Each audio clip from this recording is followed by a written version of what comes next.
nice to have you here. Hopefully you enjoyed your Easter weekend. Somehow, some way, believe it or not, I checked the calendar this morning. We've actually made it to April. Yep. All right. Meaning it's officially spring. That's right. Every Good morning, everybody. Welcome to another edition of the Carton Show. That guy right there, of course, is David Jacoby. Okay. Thank you, Willie. Very good. Thank you, Willie. This guy right here, just the three of us, is Mr. Willie Colon, Super Bowl champion right, with the Pittsburgh Steelers, Thank and a you. cup of coffee with the New York Jets as well. And what a great weekend. Easter, of course, so if you got to enjoy it with your family. The New York Yankees cannot lose. The New York Yankees just don't lose. First time since 2003, which seems like a crazy amount of time, that the New York Yankees start off 4-0 as they sweep those dreaded Astros in Houston. And, of course, Soto is the greatest player on the history on the planet right now. That's the opening day, a toss out at the plate. He also went like 40 for 43 at the plate, has 19 home runs, and leads the league in RBIs as well. But the New York Yankees, despite having a bad relief pitcher, cannot lose. They're 4-0. And then our Knicks get screwed yesterday. Yeah, cold foul, ref. After Jalen Brunson makes what we think might be the game-winning layup. 4 seconds left off the glass with the left hand. Gets a little body at the end. Hip check. No call by the refs. And then, of course, there's the game winner, Alexander. Look, sometimes you have to tip the cap. Tough shot. And while I'm upset that the referees did not give us an N1, that would have put us up by 2. Yeah. So we're talking overtime, or maybe he brings that right foot back a bit and they win the game anyway. But I'm a believer that there are times in our sports lives when you do have to tip the cap. Okay. Great game. Obviously, I'm upset that we lost after the embarrassment against the Spurs. Needed that win to stay a half game over the Cavs. To get into the 3 spot. We're sitting at 4 right now. Same in the loss column, but we'll get to that later on. Tip the cap, Jacoby. Tip it. It was such a great shot. Tippy. With SGA, his spot is everywhere on the floor. You ain't lying. Like, if you're like, oh, you can't let him get to his spot. There is no spot that is not his spot. He's a and McBride's in his MVP. grill. That's Like, a good tough defense. Yeah, but McBride is 6'2". This is what I get it, but my point is, it wasn't like we were lackadaisical. Tip the cap. The dude made a shot. Tip the cap. Yeah, but at the end of the day, it frustrates you, right? Because if you're the New York Knicks right now, you have to understand the cavalry's not coming, right? And if OG was on the floor, OG's guarding it. Fair enough. In that situation, and OG's locking that up. So that's what pisses you off, that the guys we need, and it's time we don't have. Yeah, we do not have a lot of time. There's only about a week and a half left in the regular season. Look, the Knicks are going to be the 3 seed. I don't think we get to 2 now. Don't want it. And when we left here on Friday, 2 is absolutely on the table. But the bad loss to the Spurs, and then, of course, the tough loss last night to the Thunder, who, by the way, I know the Thunder are like that no-name team for a lot of people outside of maybe Alexander. That's as good a basketball team as there is in the NBA. And they played their ass off throughout the year. And then, of course, comes the NCAA tournament for this past weekend. And somewhat predictable that UConn and Purdue are both in the Final Four. NC State, of course, is the outlier there. And NC State, of course, getting ready to play Purdue. UConn's got Alabama. Really? Was that you playing for NC State? Hey, was that you? I swear. I got handles. I got handles. Sure, I was like that. And as much as I love Iron Eagle, can we stop with the DJ references? We get it. His name's DJ. We don't need to have a spin-off. Wicka, wicka, wicka, wicka, wicka. Every time we say the dude's first name. But what I was really interested in, after Purdue got to the Final Four, they're interviewing the guys on the court. And Zach Edey, one of the best players in college basketball, he's the reigning player of the year, Zach Edey is, and may win it again for 2 consecutive years. Yep. Talked about how excited he was that Purdue had advanced to the Final Four. Just quick audio out of the gate. Here's Zach Edey after they advanced to the Final Four. Go ahead.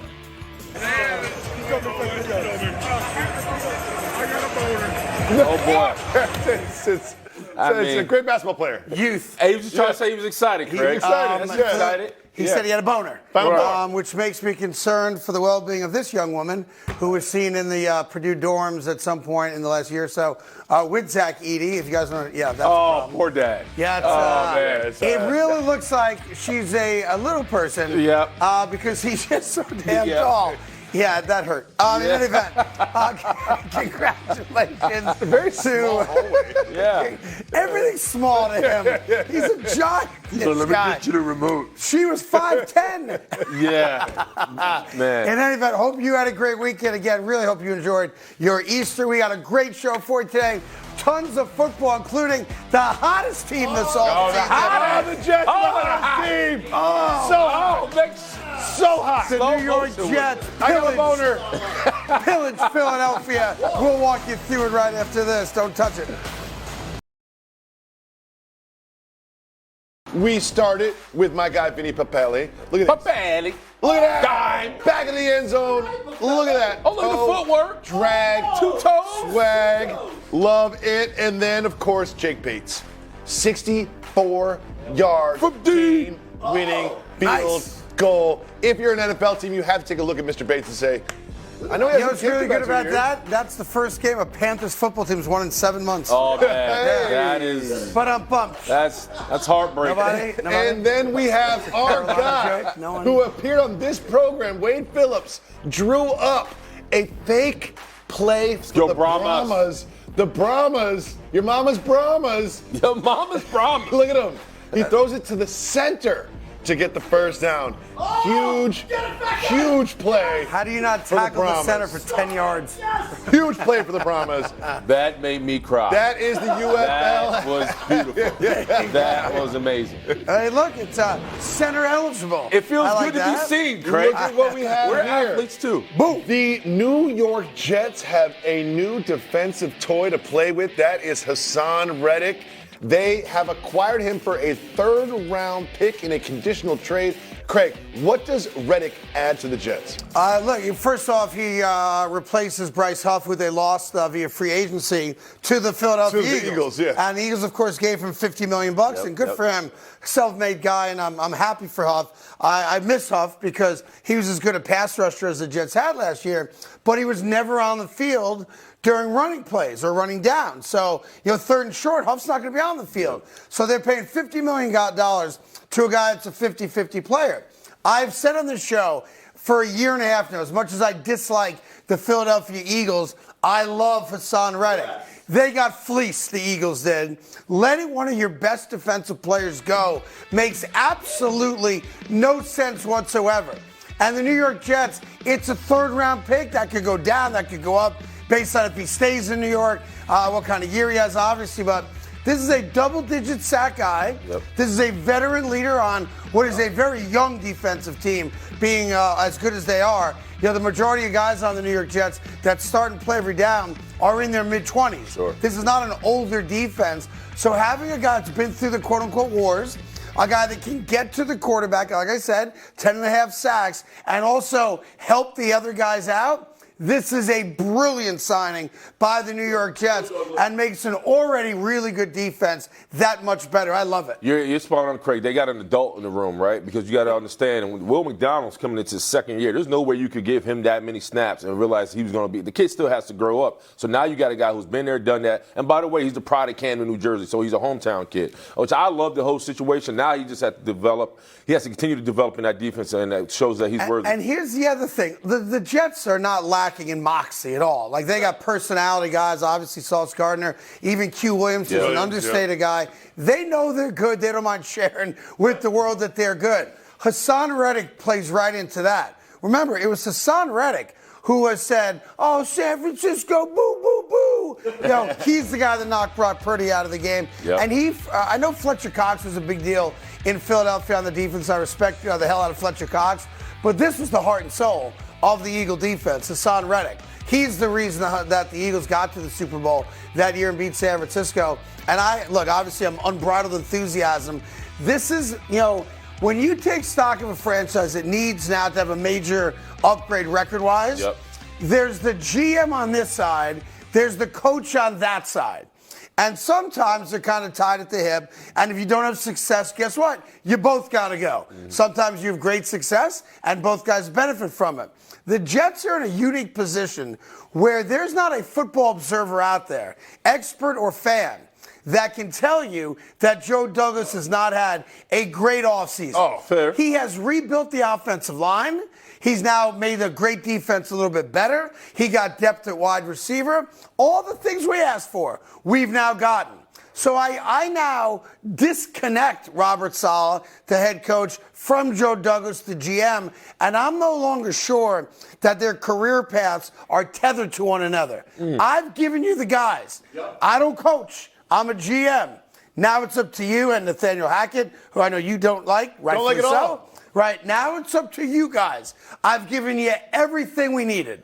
Now you got to make it work. Yeah, I love that. It still comes down to Aaron Rodgers, right? The bottom line, you can acquire all these ball players and everything you need. Aaron Rodgers has to deliver. So that's why this offseason, him being back in the building and really telling these guys like Haason Reddick, Tyron Smith, and the rest of these guys like, hey, I'm your leader. Yep. I'm here. I'm committed to the team. So now I'm going to get even greedier because the New York Jets have a decent pick coming up in the draft. Yeah, We're picking at what, 10, right? 10. So to me, now I get my pick of the litter. 5 quarterbacks are going to go. I imagine that Marvin Harrison Jr. is going to go. Yep. Maybe the kid from LSU goes as well. Neighbors. But now I'm sitting there. I'm doing Zig. It's like I got the first pick in the draft. But like the New York Jets, my point is this. The New York Jets are a better football team than the end of the season has, and they're going to get a guy, if they pick right, who should be an every down player for them as well. Guys, I know you guys are Jets fans. Yeah. This is great for the Jets. Well, he's not really. But there's a part of me that has to say this. There's a part of me that has to say this. What are the Eagles doing? Yeah. Like, their defense was their weakness, and they got weaker. Like, Huff for Reddick is not. Okay, so I'll walk you through that. Remember last year, a few months ago, I told you that there was a problem between the coaching staff and the players. There's some problems amongst players in that locker room. Haason Reddick is the face of that, and he's the casualty of that in Philadelphia. Haason Reddick, it was more Matt Patricia than Nick Sirianni, was suddenly being used 20 yards off the line of scrimmage. How you play a guy that can get to the quarterback as well as he can 20 yards off the line of scrimmage in coverage made no sense. That's the casualty. A veteran leader with double-digit sacks a couple times in his career and 58 overall. That's the casualty of infighting and guys not getting along with the head coach. That's why they gave him permission to seek the trade, and that's why he's been traded. And it shows you the lack of leadership where Nick Sirianni, who's now an embattled head coach, whether that's fair or not, it's real. The fact that you couldn't work it out with a veteran leader that's the heart and soul of your defense tells you all you need to know about Nick Sirianni, because this is a man's world, the NFL, all due respect. And if I know my vocal, emotional leader has an issue with me, I come to you man-to-man, face-to-face the next day, and we hash it out. Now, not every relationship can be hashed out, but I could tell you that he never attempted it. But not even that, Craig. Talking about what he was asking to do, I want to get after the quarterback. You brought me from Arizona to get after the quarterback. I have established myself in this defense getting after the quarterback. The reason my numbers are tailed off because I'm not going after the quarterback. So like a slot corner. Yeah, it's an easy fix. It wasn't a hard. Nope. It wasn't and I can't wait. I think Hassan's coming in the studio next week. Oh, okay. We gotta get Hassan. I'm looking forward to it. I've never met him, but I can't wait to have Haason Reddick on the show, and I'm already a big fan of his. I'm also a big fan of honoring our military. I'm also a big fan of the truth that the New York Mets just can't get it right, even when they want to. We'll walk you through a moment that people are going to talk about for a long time as the New York Mets tried to honor a veteran on their opening day. And we've got some First and Football for you as well. All that coming up right after this. It took me a second. For a lot of baseball teams, opening day, of course, has already taken place. The New York Mets, who got swept by the Milwaukee Brewers for their opening weekend at home, trying to do the right thing in their opening day, and I totally applaud them for this. They want to honor servicemen and women, and they do it throughout the season, right? So there's a U.S. Army veteran who's invited to be at the game, and they celebrate his service to our country, as we all should. Great. But, of course, because it's the New York Mets, there's always a little wrinkle. Nothing ever goes exactly as you wanted to. Servicemen. Can we show it? Yeah. So, honoring the legacy of Seymour Wiener. Oh, boy. And again, we should not take away from this man's accomplishments and duty and service to our country. Appreciate it. That being said, Of course the Mets would honor a guy who wants you to see more wiener. Yeah. Feels like a Simpsons skit, right? It just seems unreal. I don't even know how to process that. Speaking of The Simpsons, an old episode came out over the weekend that people are now referring to, in which they're talking NCAA tournament, and Homer is wearing a Duke shirt and an NC State pennant. Oh. It's unbelievable. They don't miss. Matt Grody keeps predicting the future right before our very eyes. They don't miss. Anyhow, to the Wiener family, we thank you very much for the service and dedication to the red, white, and blue. Your parents screwed you, though. That being the case, let's go to first the football. Now let's go. And by the way, Seymour is kind of like a dying name, is it not? Yeah. Like, you have any kids in your kid's school whose name is Seymour, other than the Butts family? No, I hated Richard Seymour, so my arch rival. That's the only person I think of. His person football. It's like Dorothy. No one names their kid Dorothy anymore. Esther? It's a dying name. It's dying. Like Cleophas. Hey, Gertrude's a dead name. Seymour's a dead name. Brandon, Craig is a dying name. Dying name. Brandon is very much an alive name, but is Brandon Aiyuk going to stay alive with the 49ers? See what you did there? There are reports that they are not close to an extension. Why would they? Between Aiyuk and the 49ers. He's in the last year of his deal. Is there a chance that he does not report when it comes time for him to? That's a really good question. Look, I still think, you're in your 20s, you play football. Plus, he's in a weird spot where they always have the ability to franchise him next year should they choose to. My gut, and I don't know Brandon personally, but having seen a lot of his interviews, you get a sense of who a guy is personality-wise. I'd be surprised if this kid doesn't show up for all the mandatory stuff. Now, if you tell me he blows off a mini camp that veterans don't have to be at, I don't consider that not showing up. I think he's there for the entire way through. And to me, I'm not surprised that they haven't gotten a deal done yet. They finished free agency essentially, right? You've got the draft coming up in 2.5 weeks now, and you got the whole summer. So to me, there's no pressure on, oh my God, we got to get Aiyuk signed to a longer deal. He's your property from a standpoint of him playing for you. You've got him over a barrel with the ability to franchise him if you choose to do that. And he's under contract. So my gut would be, at some point after the draft, John Lynch and Jed York, the owner, sits down with Brandon and his representatives to get an idea of what the framework of a deal will look like. So my predictive skills will tell me that Brandon Aiyuk and the Niners come to terms on a multi-year extension after the draft. And I think that's good by everybody. Yeah, they can't pay him, though, Craig. They're locked up. And I understand it's They can't pay him. I don't buy that. I never buy that with the cap. I'm telling you, they can't pay him. They just don't. The core of this team is already locked up to 2026. And overall, and I understand his frustration. Back-to-back years, he's been the leading receiver on that team, right? And so I understand why he feels like he wants to be paid now, especially with the threat of being franchise tagged. So I understand all that. But at the end of the day, the way the market is set up, he's going to want 26 to 28 million. And by the way, whatever the market is for top flight wide receivers, he's going to deserve it. So this isn't even a question about his ability and what he should get paid. As you take a look at the top 6 wide receivers now, that's per year. That's not guaranteed, but it gives you a sense of where we are. The other part of that, if you look at the top guys on that list, they're all 30. Brandon Aiyuk isn't 30 yet. So Brandon Aiyuk, to me, is more in the A.J. Brown category. A.J. Brown's what? Fair. 26, 27 years old? So that's the apples-to-apples comparison. A.J. Brown's getting $25 million per. So he's getting $14 million this year on the final year of the deal.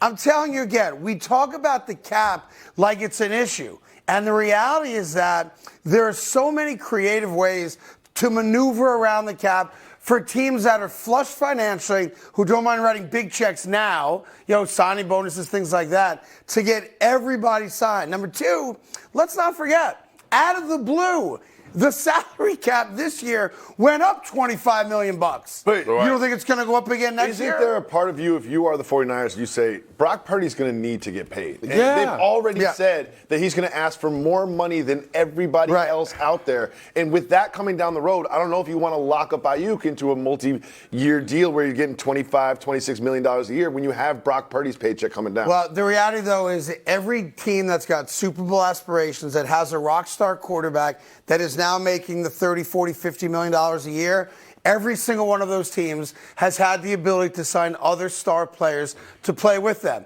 You can go across the ball from the Bills with Diggs and Allen to the Bengals with Burrow and Chase. And I'm not going to name every team. You know who they are. Yeah. And I know you have Debo there. I'm not suggesting Debo's not that guy.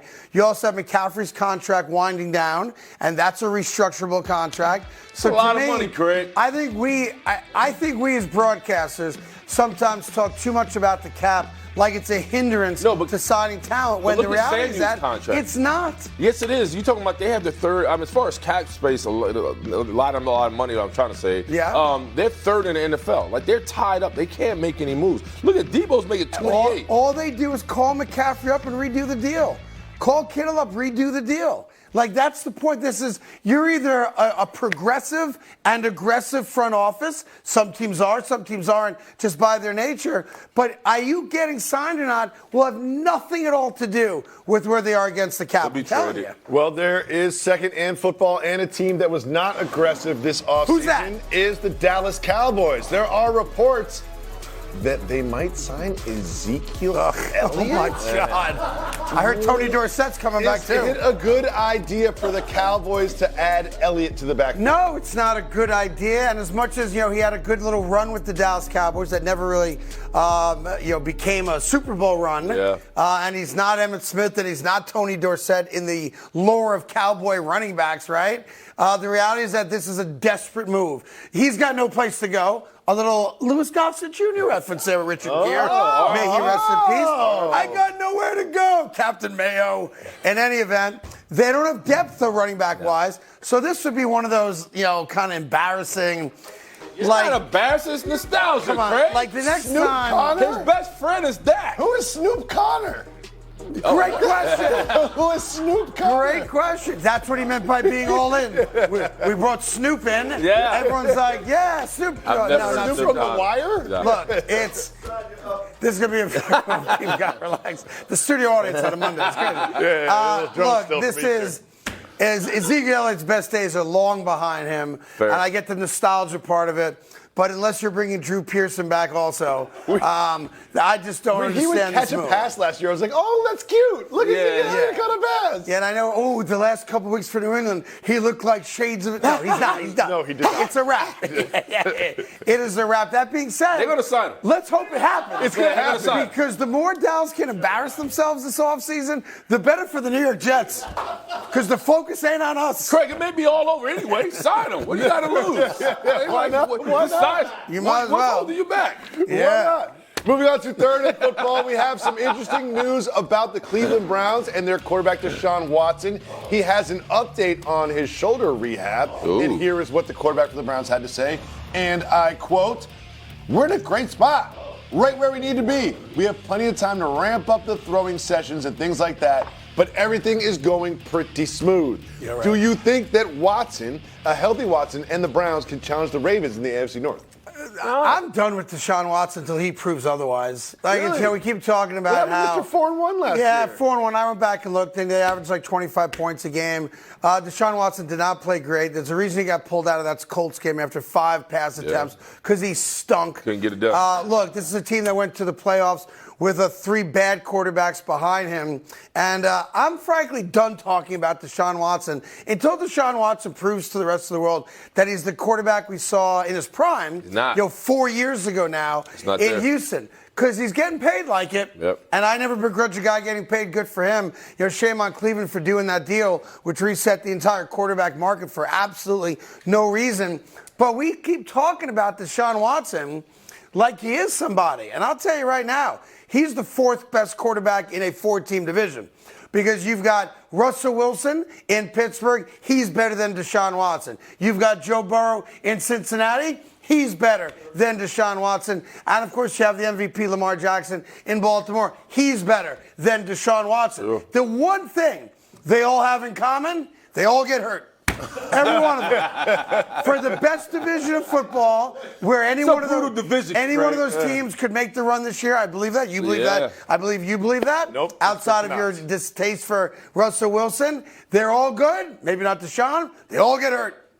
It's a That's black it. and blue division. They all get hurt. Can't But say why you bringing can't race say into this, healthy. really? Really not. What I'm saying is, like, listen, Deshaun Watson's only won 12 games in two seasons, right? Yeah. With that said, man, what scares me about Deshaun Watson, I don't think he realizes the Cleveland Browns haven't won a division title. They have 0. It's always gone between Pittsburgh and Baltimore and Sydney. Since Kevin Stefanski's been the head coach, they have not won a division. So right now, there's pressure on him, to your point, Craig. Where's the Houston quarterback that we brought? Where's the guy who we pretty much, threw all our morals out the window and say, listen, come here, we're going to revamp you, you're going to take Cleveland to a Super Bowl, you're going to be everything we want. Because they have a top-ranked defense. They have a number 1 ranked defense. They need somebody that can deliver at the quarterback. And they don't even need him to do that much. Now, they got him another wide receiver. You, of course, have a good running game coming back. Best defense, arguably, in the entire league. But at some point, I think if I'm a Cleveland Browns fan, I'm allowed to raise my hand and say, when do we get to see Deshaun Watson as our quarterback? Because 250 and here's why. Because my general manager built a badass defense and has brought weapons in to support the great Deshaun Watson. Deshaun Watson hasn't gotten the job done. And that's why you add Kevin Stefanski's name to the list of coaches on thin ice. That is a hot seat big time because if they get off to like a 2-4, 2-5 kind of start, if I'm a Browns fan, who's next? Who's next? Who's next? Bring him in. Who's next? Well, they got it. Who's next? They tell me you have a 4th and football. Just go. We're going for it. A 4th and football. He goes out guy, Craig, Justin Fields. Craig. Oh, Jesus. We're talking about the starting quarterback of the Steelers. Hold on, Craig. They're saying that Russell Wilson looks to be the starting quarterback for the Pittsburgh Steelers. Vegas. The odds are that he will be the starting quarterback. I'm Vegas. I'm telling you. Is there a quarterback competition? No, it ain't no quarterback competition. And frankly, that's He's in pole position. By the way, that's a good price because that should be minus 17,000. That he'll be the starting quarterback. These are one of those days that, if I start, the pimp walk, y'all just got to deal with it. You know what I've been trying to do? I can't do the sea walk. What's the thing? The video. I don't think you should. What's it called? Yeah, I don't think you should Don't do it. I'm trying to do the crip. I can't get the damn thing. Don't do it. I'm kind of like this, and I'm like this, Don't, like that. Your knees look stuck together. You got to move your feet.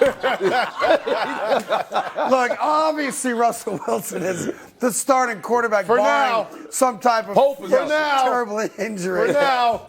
Listen, knowing how often Burrow gets hurt, and of course Lamar had a great season where he was injury-free, really, this past year, and we know Deshaun's we just talked about it. Like, I would not be surprised if Russell Wilson starts more games than any other quarterback in that division. That's fair. Yeah, I give you that. That's possible, right? He don't get hurt, really. No, he's pretty durable. Well, we're going to find out. We're going to find out. This weird thing that you guys and other people of your ilk have with Justin Fields fascinates me. He's a young stud. And here's why. He's athletic. He's 3 years in. You're no longer a young stud. You're a young stud. You're a young. He's only 24, 25 years old. You're a young disappointment now. You're no longer a young stud. Why are you so hard on Justin Fields? Because he stinks. That's not true. Like, here's the thing. Like, you guys, know the man's rap sheet. You guys know what you saw. Your eyes don't lie to you. And I'm trying to figure out why you verbalize something that's completely against what you've seen. If it's like you need therapy. I seen it. What? Did we not all watch him get better at the end of the year and look like a competent quarterback at the end of the year? It's crazy. Did you send us to therapy? Crazy. What do you need to see? The guy's never thrown for more than 2,500 yards. Like, what have you seen that makes you think he's a stud? I'm waiting. I'll wait. Wait till you I'll wait till run, you throw. There's nothing he can't do on the football field. Then the three of us, define stud a lot differently. A lot differently. Seymour Wiener. There you go. We got to take a quick break. On the flip, though, we got a little choice for you. Are you going to pick choice A or choice B when it comes to the greatest shot made in the NBA by Luka Doncic this weekend? And I'm not answering that question. I refuse to. Nope. Not doing it. Not doing it. Nope. Welcome back to the Carton Show. We have two shots from Luka Doncic, and you're going to decide which one you like better.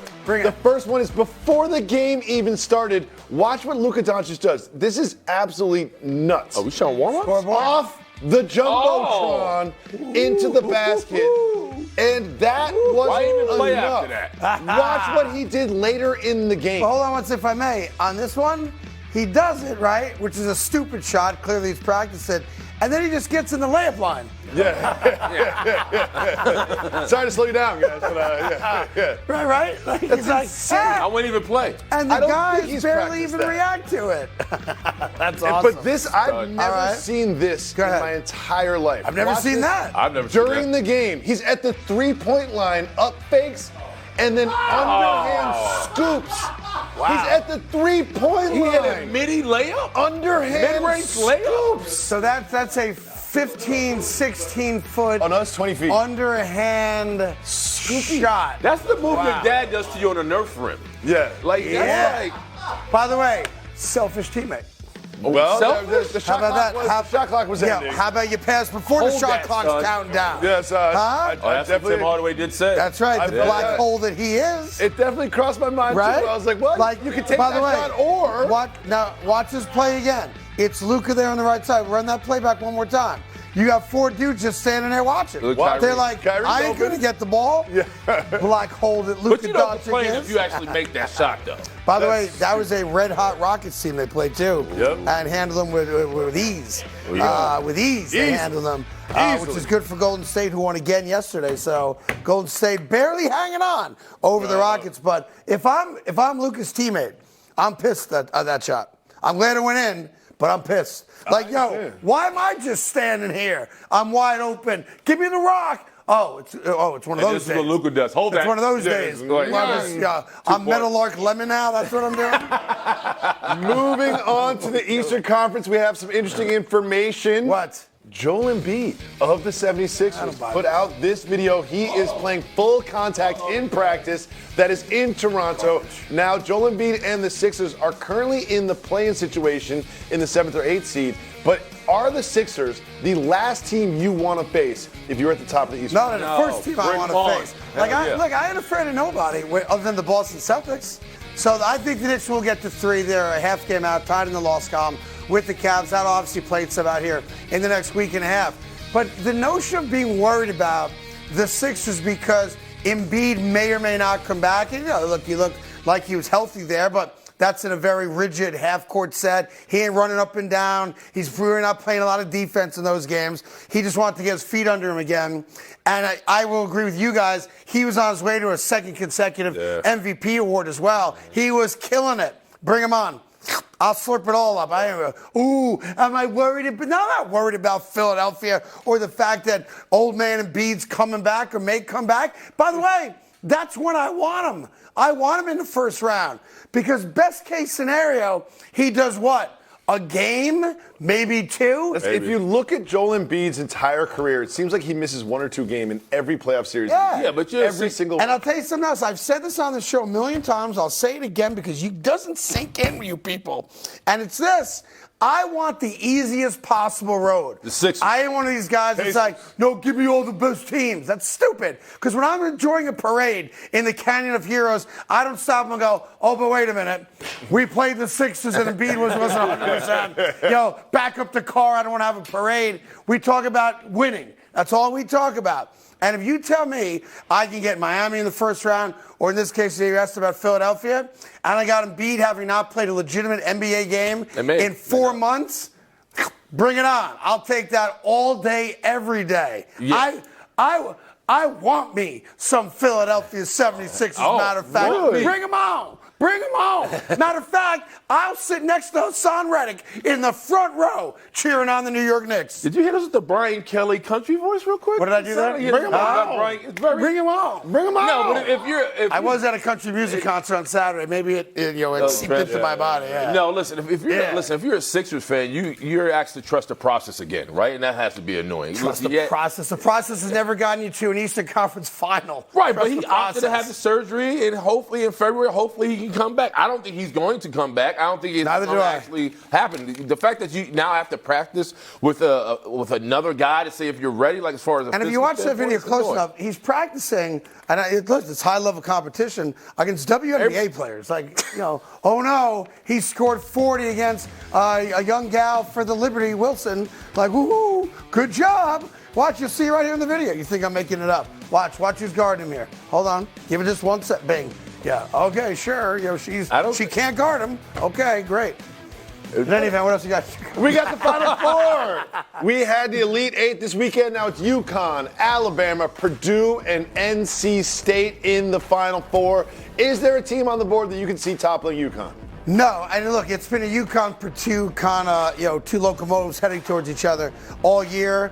Purdue was number one. UConn was number one. Back and forth all year long. You've got the one standout player in Zach Edey, obviously for Purdue, their big man, who, by the way, is not an NBA player. Just put that out there right now. Wow. He's just not. And then, of course, you've got the collection of guys, 2 or 3 first-round picks coming off the UConn squad. And they lost 3 guys last year, to the NBA, as you remember.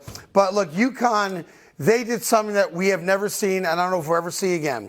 And that is a 30-0 run in an Elite Eight game, which happened tied at 23, and it went from 23-23 to 53-23. That's insane. And they held them scoreless for essentially the first 7 minutes, talking about Illinois, the first 7 minutes of the second half.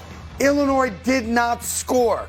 And what looked like, okay, give Illinois some credit. They got that point guard who can go with either hand off the glass, look really good and sound.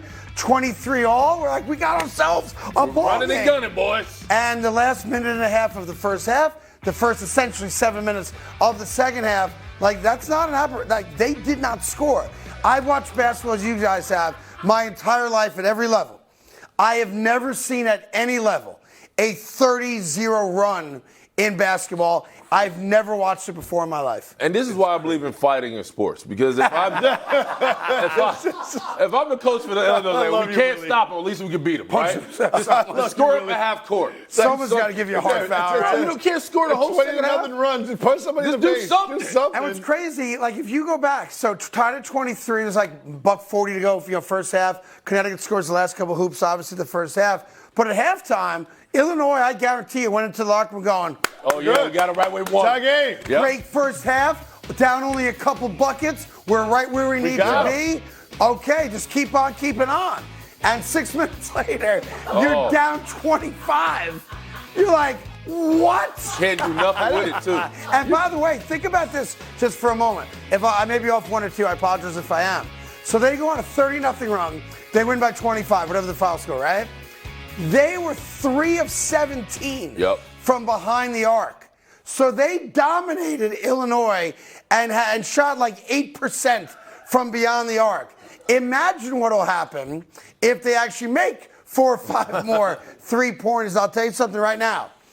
If NC State somehow, some way beats Purdue and gets it to the championship game, it will be the most lopsided loss in the history of championship games. They will lose by 50 to UConn if that's the matchup in the final. You don't believe in the Wolfpack? They have. Look, I know the big fellas. You don't like the a rock star right now. That team will lose by 50. And remember this. I don't know if you guys have it ready or not. Like this is why the tournament's so great. Real quick, if I may. And if you go back 2 weeks, let's do it. NC State's playing Virginia in the ACC tournament. They're down by 3. Final seconds of regulation. And dude on NC State hits a bank shot for 3. All right, that's off a missed free throw. Watch this play out.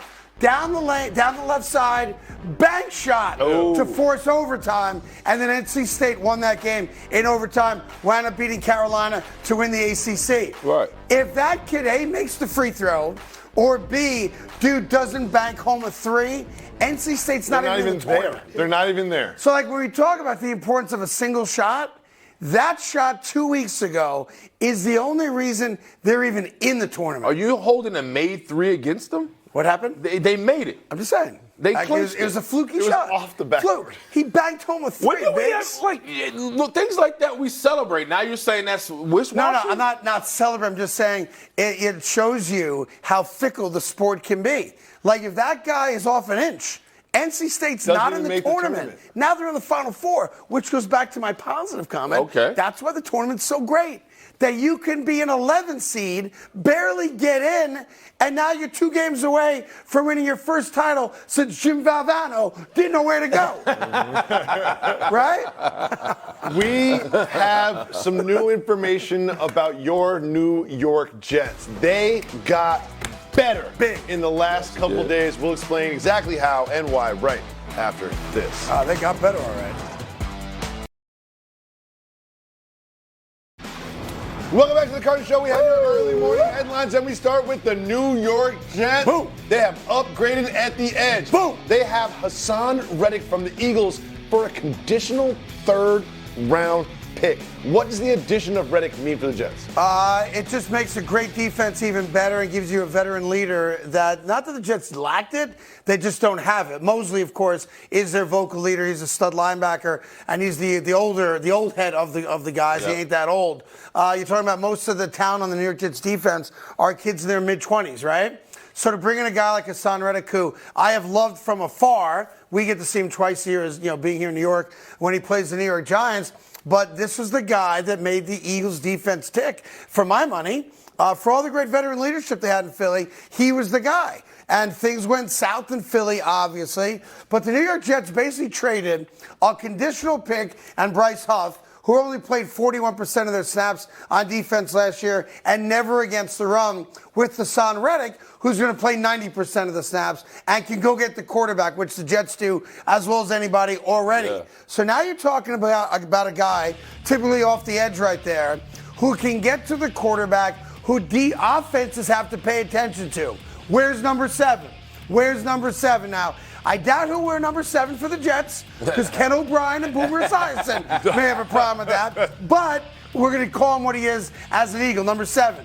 He 10.5 sacks, right? You're talking about a guy in the last 2 years with 27 sacks for the Philadelphia Eagles. And this points to what I talked about a month and a half ago. The problem in the Eagles locker room and the problem between some players, veteran players, and Nick Sirianni. That player is Haason Reddick. Because if you're letting a guy that, by default, is the heart and soul of your defense, now that Fletcher Cox is not coming back and is retired, that tells me you got problems. Because everyone loves Haason Reddick. He's a local kid, as you said earlier, from Camden, New Jersey. Makes him an Eagle fan by birth, but a guy who paid attention to what happened in New York, right? And there's Haason Reddick getting into it with Nick Sirianni. Yep. Why is he arguing with Nick Sirianni? Because, dude, you're not playing me in the right spot. Right? I get to the quarterback. Why am I playing 20 yards off the line of scrimmage? And for those of you that poo-pooed what I said a month or two ago about there being a problem between Nick Sirianni and some veteran players, there it is. And that's why the Eagles, A, allowed him to seek a trade, and B, traded him to the New York Jets. I love this deal. I miss Bryce Huff. Very good young player, homemade guy, congratulations to him for getting $50 million from the Eagles. I harbor no resentment towards him whatsoever. He got paid. Good for him. But now I've improved that position with a veteran who's been through the wars. And I think my defense is even better. Yeah, and on top of that, you talk about last year, one of the downfalls for the Eagles was their defense. And when Matt Patricia stepped in for defensive coordinator, it was Haason Reddick that said, man, I don't know what I'm doing out there. Right. Yep. I'm not going out. I don't get after the pass rusher. We don't have an identity. We can't get off the field on third down. Our secondary is atrocious. Like, he was the one that was very vocal about some of the toxic nature in which the defense was playing at. However, if you're Haason Reddick, understand this. You get to play with Quentin Williams. You got Jermaine Johnson. You got Rob Saleh, who's going to take the leash off you and let you go get after the quarterback. So and that's stop there for a second. And that point can't be overstated. For all the things that we question about Robert Saleh as the head coach of the Jets, and they're all fair questions. Yep. And he's on the thinnest of all ices in the NFL. The guy is a badass defensive mind and defensive coordinator. And one of the reasons that the New York Jets have a legitimate top 4 or 5 defense is not just the talent that Joe Douglas has brought here, but the scheme that Robert Saleh has taught them to use, between the two Williams brothers, Quinton and Quincy, and now you have this kind of depth off the edge with Haason Reddick. The New York Jets are built to make the run. Now, whether or not they do, we're going to find out, obviously, based on the health of Aaron Rodgers and Nathaniel Hackett's game planning from an offensive standpoint. But the New York Jets have answered every question we had as fans, and then some. Yep. Because getting Haason Reddick, that's not a piece we had to have, but it makes us better. It's I huge. think we needed So it. here's my question, and I love that you guys love the Jets, and that's great. But the Eagles side of this is very confusing for me. Yeah. Because if you look at Haason Reddick's numbers, he has been one of the most productive players at his position in the entire league. And then you're going to trade that man for a third-round pick. That indicates to me that they didn't want him in the building. That indicates to me that there's real problems between the players and the coaches in Philly. What it shows you is that they're asking Nolan Smith, the guy they acquired out of Georgia, to be that guy, right? And the fact that he wasn't this year was the reason they didn't trade or cut Haason Reddick, because at the end of the day, he was having trouble in Philly regardless, right? And so they got him out the building. But overall, if you're the Philadelphia Eagles, now you're putting a lot of pressure on Bryce Huff to be that guy and Nolan Smith to be that guy. And neither of them have proved they could be that guy. Bryce Huff, sure, because he got the big deal. But like Craig said, he's not on the field for rundown. So he's not a complete guy who you could just leave out there. He's only there to get after the quarterback. Dude, it's a great deal. You know, the Eagles have problems. And to me, this is the problem when you have a coach who's not a leader. And I believe that's a fair charge against Nick Sirianni. When you allow locker room spats or issues to grow in the manner that they clearly grew in Philadelphia, that's because there's no one in charge that people respect. And I know that you've been to the playoffs 3 straight years, and you went to the Super Bowl. Last year's implosion really kind of revealed a lot of the personality of the head coach and his lack of relationship with the veterans that you have to have a relationship with if you want anybody to respect you or listen to you. That it's like, you know, it's what's the movie with the kids who all go crazy? The movie where the kids all go crazy? Lord of the Flies. Thank you guys. There you go. How did they pick up on that? Dude, I'm great at $100,000 pyramid. You tell Michael you got Strahan. that? Tell Strahan I went on that show Really? because I'm great. I just gave you the clue. I got the answer. No, kids going crazy. Lord of the Flies. Lord of the Flies. I would hate you to picture that. Oh, God. But, I mean, that's what a locker room is, right? It's Lord of the Flies. And there's levels of leadership in a locker room. You can speak to that as well as anybody.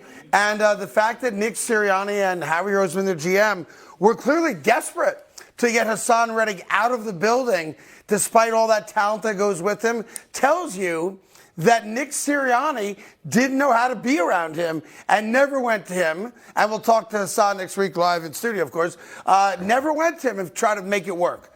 Because they're letting a damn good player walk out the door. For a third-round pick. Yeah. And by the way, based on obviously how many plays he plays and it could be a stats, second-round that pick. could you'll go to up to number 2, or you can go down based on some other things. But yeah, look, I'm thrilled as a New York Jet, and I can't wait to welcome Haason Reddick into town. Well, we have some disturbing news about the Kansas City Chiefs. Rashee Rice, their rookie receiver, who's going into his second year, was in his vehicle that was leased or registered to him, was in a multiple car accident, and the police are now currently looking to speak to Rice, and he has not turned himself in. Yeah. Could these off-field issues, like the Taylor Swift and the Rashee Rice, could these things threaten the three-peat for the Chiefs? All right, so it's a fair question, but let me separate the two, because one's a fun thing about a relationship. This one's serious.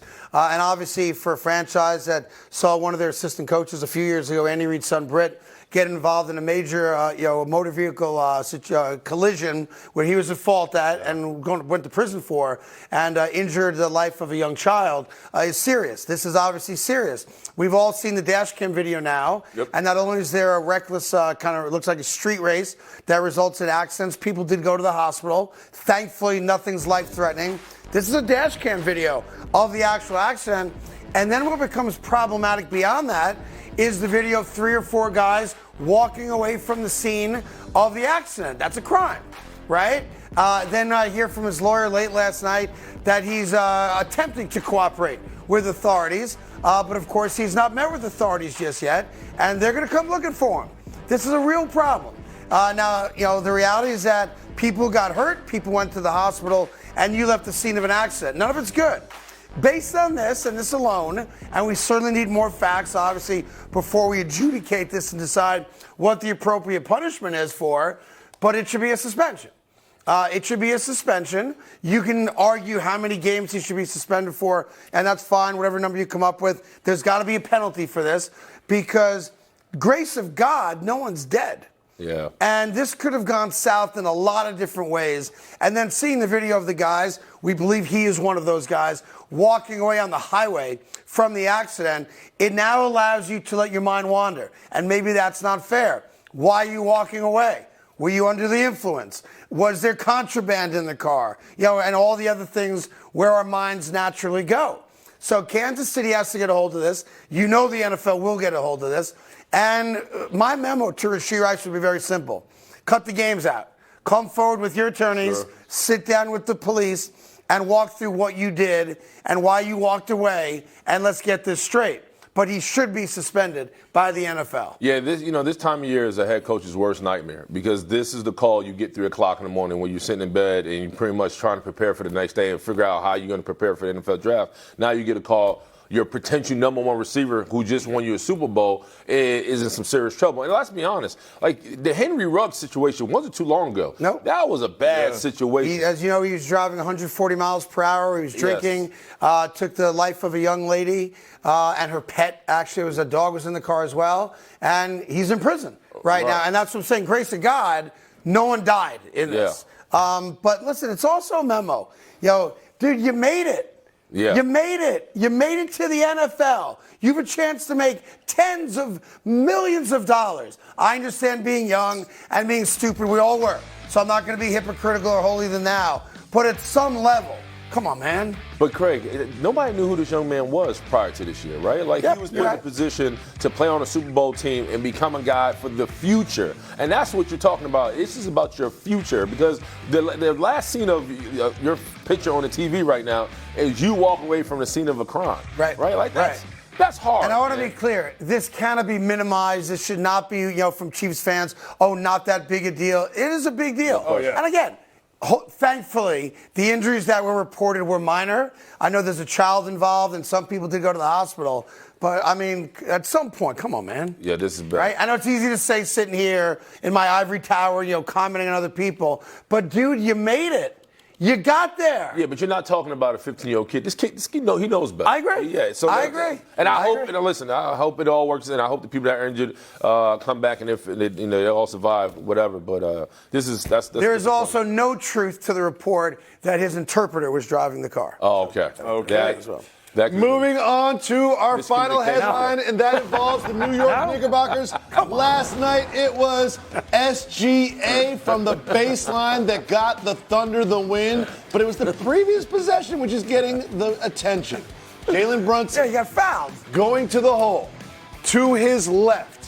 And he may have gotten fouled. He may not have, but he did not get the call. That's a foul all day. Craig, how do you feel about this? Look, I'm not going to say it's why we lost the game. And you could make an argument the first guy doesn't touch the ball. It's the second guy that comes in there and makes some body contact with the his lower half, which he clearly does. But I think the refs were looking at the ball and him going up. I'd love to see the NBA's 2-minute report to see if they acknowledge that the foul should have been called. But this is a very rare moment for me. What's that? Because it's back-to-back losses now for the Knicks, who are still 7-3 in their last 10 and tied in the loss column with the Cavs between the 3rd spot and the 4th spot come playoff time. You see it right there. Cavs have the extra win. That's why they're a half game ahead. And probably not going to reach Milwaukee at number 2 now. All well and good will be the 3 seed. But I got to do something that's out of character for me. What's that? A little tippity tip. Oh. A little tipperson. Tippy. I'm gonna a little bit of the tip of the cap. Oh, okay. Tip of the cap, because Alexander makes a hell of a shot. Yeah, he does. You have 4 seconds left. Sideline inbounds play. All right, you got one crack at it. Good defense by McBride there. Obviously, that would not be the guy he would normally cover, nor would he even be on the court if we're 100% healthy. That's Anunoby's guy defensively in that spot. But good, solid defense, hand up. And dude just made a shot. He's arguably the MVP of the league, by the way, and he made a shot. So as much as I hate the loss, especially coming off the embarrassing loss to the Spurs a couple nights before, I got to give a little tippy. Yeah, but you've been soft on the Thunder all year. I like the Thunder a lot. You like the Thunder. Because I love watching them play. They're the deepest team in basketball. Period. Stop. Yeah, but you've been talking about SJ for a while now. You've been kind of... Which shows you, again, like the great Joe Dumars said last year, I'm a basketball aficionado. Oh, okay, that's you what are it a is. basketball Thank you. aficionado. I'm going to tip my cap to Alexander because sometimes a great player just beats you. And that's what happened. So that was the small thing. The small thing is that they lost that game to the Thunder. But the bigger thing is what Josh Hart had to say about his teammates and their availability as we head into the playoffs. Here's Josh Hart on OG Anunoby and Julius Randle's availability. Nah, I mean, I'm looking at it like this is a team that we're going to have. I think that's how, we have to approach it. That those guys, aren't coming back, and then obviously we'll be pleasantly surprised if they come back. That's not good news, Craig. No, but you're asking. That's not good news, Craig. Players, that's a universal thing amongst players. If guys are hurt, then they're not playing. Right, so I only know the guys that are dressed for games. Obviously, we want Randle back. We want Anunoby back. We know we're 16-2 with OG on the court for us this year, and it's a naggy industry that's really like, come on, man, get your ass on the court. Good. And he obviously wants to be on the court, but players are very single-minded, and I can only worry about the guys that are playing. Right, I know we want to read into that. What Josh is saying to us there is, boy, there's no expectation that these guys come back. That's so this is who we are. That being said, I think Anunoby comes back. I don't think Randle does. All good, though. With Anunoby playing, I know we're going to the Eastern Conference Finals, so I'm good. But, Craig, if you don't have Anunoby and Randle, does it matter that Isaiah Hartenstein is black?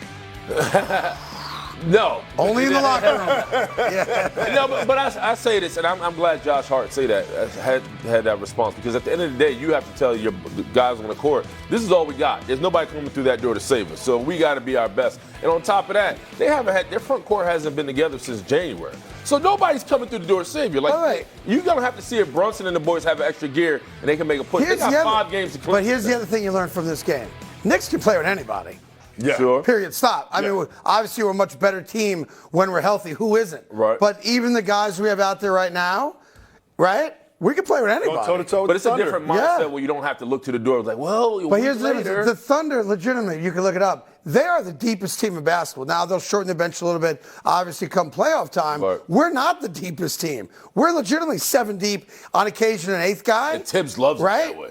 100%. Yeah. But we just went toe-to-toe with arguably the best or second best team out west, but the deepest team for sure. I feel good about my Knicks right now. But I'm always nervous. Well, I am nervous. We're an injury away from being done. Oh, don't be that guy. I'm just saying. I mean, who isn't? Right? But do this. Tippy-tip. Tip the cap. Tippy-tip. SGA made a shot, man. Little tip. By the way, Brunson made a shot to give us the lead.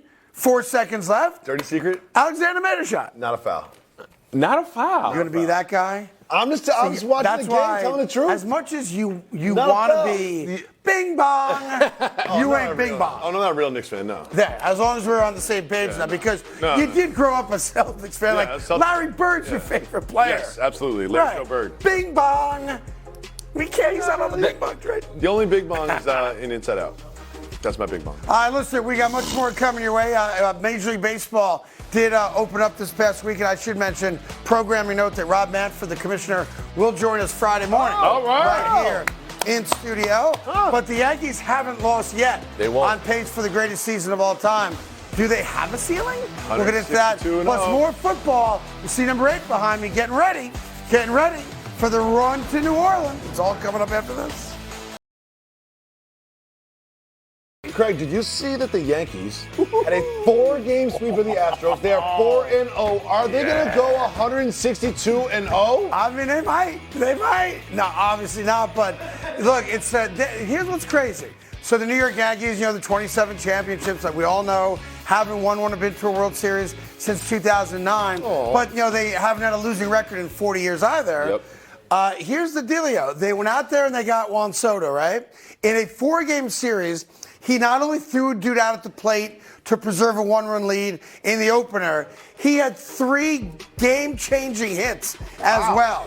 So they went from they're not winning to we're winning. Granted, one of them was a walk. But listen, still, it that's counts. a weekend. It counts. So what a great weekend. So much hate from our producers. Here's the deal. A lot of people, get the big money and come to New York, and New York is tough on them. And you get off to a slow start because all the pressure now of bringing your amazing talents to the Big Apple, right?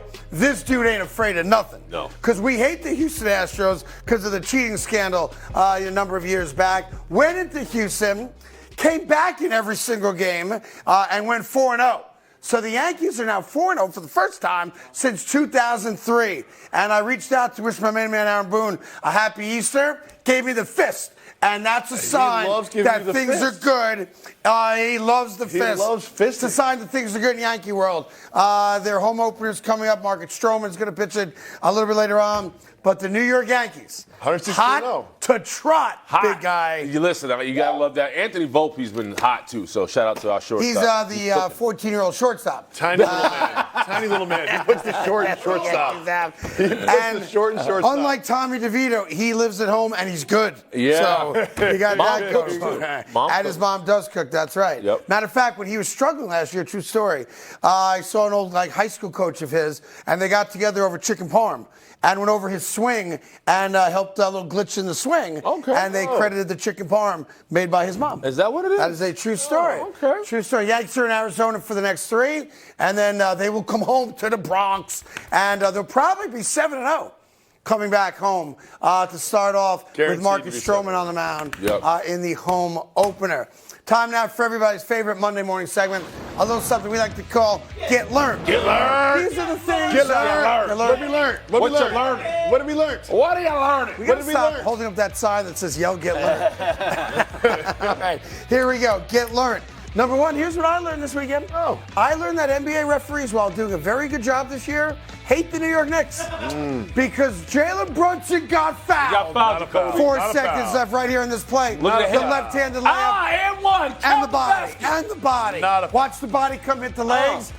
And the body right there. That's obvious contact. He turned him, Jacoby. Should have been an and one. And where I come from, that's egregious right there. Egregious. That is an egregious no call. And, of course, because the Knicks only led by 1, the Alexander bucket 4 seconds later cost us the dub. I saw Fat Joe out there yelling and screaming. Victor Cruz was there. I didn't see Victor Cruz sit next to him. Oh, he was there. But he wasn't sitting next to Fat Joe. Well, I guess he got demoted. Yeah. Nicki Minaj was there? In any event. Nicki Minaj was there? Nicki Minaj was there, too. There you go. I got you. I wish one day. Anyhow, I learned that the referees hate the New York Knicks. Yeah. But it's okay because the Knicks are going on a run. Second thing I learned is that, if you're bored by watching, the New York Mets play baseball, might I offer you an alternative solution? Please do. All right, because the Mets got 1 hit in the opener and scored 1 run the entire weekend, getting swept by Milwaukee. Here's an alternative: Michigan hockey. Okay. What? That's right, I said it. Make it full screen and slow that down, Neil. I love it. Watch this pass. Saucy. Hold that. How about that? One more time. Saucy. Between the legs, backwards, and a crisscross applesauce. Come get some. That's Michigan hockey. One more time. That's just, I don't care if you like hockey or not. That's beautiful. Craig, that looked like you as That a goalie. is art right there. Yeah. I did not play goalie, but it did look like me in goal. Yes, I'm a bit of a flopper in bed as well. All right, next thing. You may have seen the legs, crisscross in the applesauce. Sweet 16 women's tournament that there was an issue for the game in Portland. That's the regional site where the guy that put the three-point line onto the court messed up. How do you do that? So one side, it was one distance, and the other side, it was a completely different distance. And they came out and measured it, so they had a choice to make. We can play, Right. acknowledging that it's going to be an unfair advantage, for you this half, for you that half, right? Or you can give us an hour, and we can pull the tape up, I guess, and put it back down. And the coaches are like, nah, screw it, let's play. And I can't say it had an impact in the outcome, but oofa. And I can tell you this, that would never happen in the men's game. That is disrespectful to those women. That we look at the three-point distance and pay it no attention. And it shows you that there's still an uphill battle to climb for women's sports, because that would never happen in the men's game. But it does make me say this. I have to be honest. I do have a bit of an interest in watching Iowa LSU. Big game tonight. Is it tonight? I can't wait for it. I didn't even know it was tonight. It's tonight. Are you sure it's tonight? I'm positive it's tonight. What time does it start? 7 o'clock. I'll be sleeping. But I'm going to watch the highlights because it's Kaylin Clark, Iowa, against Angela Reese, and LSU. So that's the thing from last year. And I got to be honest, as much as I don't watch a lot of women's basketball, these two, because they're so good, and these are two of the better programs in sports, I kind of want to watch. I think it's going to be big highly game. competitive. I think it's going to be a Big big-time game. I'm watching it. I'm watching. Maybe Flaugier just stay had up an a extra great hour game and for watch LSU. it. Just stay up one more. Okay, they're going to be watching it. There you go. There you go. There you go. Anyhow, the next thing I learned, and I've already known this, but it was like I doubled down on it by my knowledge this past weekend. Russell Westbrook is soft as marshmallow. What do you mean? Whoa! Russell Westbrook got in a fight, a verbal altercation with a guy, and I want you to pay attention to what's on top of the guy's head. He's arguing with a Hornets fan wearing a balloon hat. Like, just take stock of that. And he's like, don't respect my name. Like, I'm that guy. I'll kick your ass, et cetera, et cetera. Of course, it's all words and there's no actual, punches being thrown. But you're arguing with a guy that's not just a Hornets fan.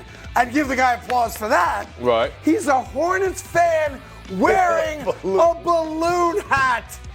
Come on, Russ. Yeah, I don't like this. Come on. I mean, it happened with KD. Remember when KD almost threw the lady out? He's wearing a balloon hat. Russell has a history of this. He seems to get sensitive when it comes to fans talking to him, and fans know that, so it becomes this sort of like chicken egg thing where you know if you call him Russell Westbrook, yes, he's going to come for you. But he's wearing and then fans do it over and over again. A balloon hat. There are some people you don't argue with. Crazy people. Right. Yes. And a guy who's a Hornets fan is crazy. A Hornets fan wearing a Hornets-colored balloon hat is double crazy. Leave that guy alone. That's just my advice. No, I my agree. life advice. I think Russell's just soft, man. Don't disrespect his name. You won't get choked out. But here's the thing. He talks a big game. Yeah. He doesn't like going knuckles up. Even remember when he ran into like the suite off the court like a couple years ago? Yeah. I went after an older man who was like yelling at him. Playoffs, He didn't yeah. touch him. Yeah. He don't want that kind of smoke. Well, He likes to talk. He doesn't like to Well, touch. get sued. I don't blame him. Also, you would get sued. Yeah. And a final thing, before you show it, don't show it. Oh. If you were going to pick a single sporting event this past weekend that Jesus might attend, is there a You talking game? about our Savior who resurrected yesterday? That's right. Okay. That's right. Oh. Is there a game or a team that you think it makes sense for him to show up at? Any top of that? Basketball. Basketball. It's Easter. Basketball. How about this one? How about the Angels-Orioles game?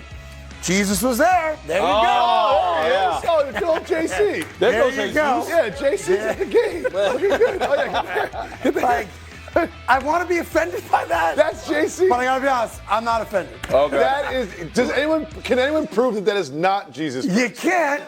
Can anyone prove it's not Funny you say Jesus that. Christ? I've always had this thought that when certain people who unfortunately are crazy, who yell and scream that they are truly Jesus, that it reminds me of all those movies where the guy really isn't lying, but no one believes him. Yeah. I mean, he better turn my beer into wine. That thing better be flowing. Yeah. Well, water. Beer in the wine? Yeah, or just Beer in the blood, wine. perhaps. Yeah, Or read the Bible. You once in a already while. have a beer. I know Willie was in church on Sunday. With his there you beautiful go. wife down in Mississippi. Correct. So there you go. All right, Where were you, Jacobs. Craig? What happened? Where were you? I was being a heathen. Grand Marnier and Coke. We went to church for all of us. So, question. Is Ezekiel Elliott headed back to Dallas, and will that make the Cowboys better? And what are the Cowboys doing? We'll answer all those questions right after this. Yuck.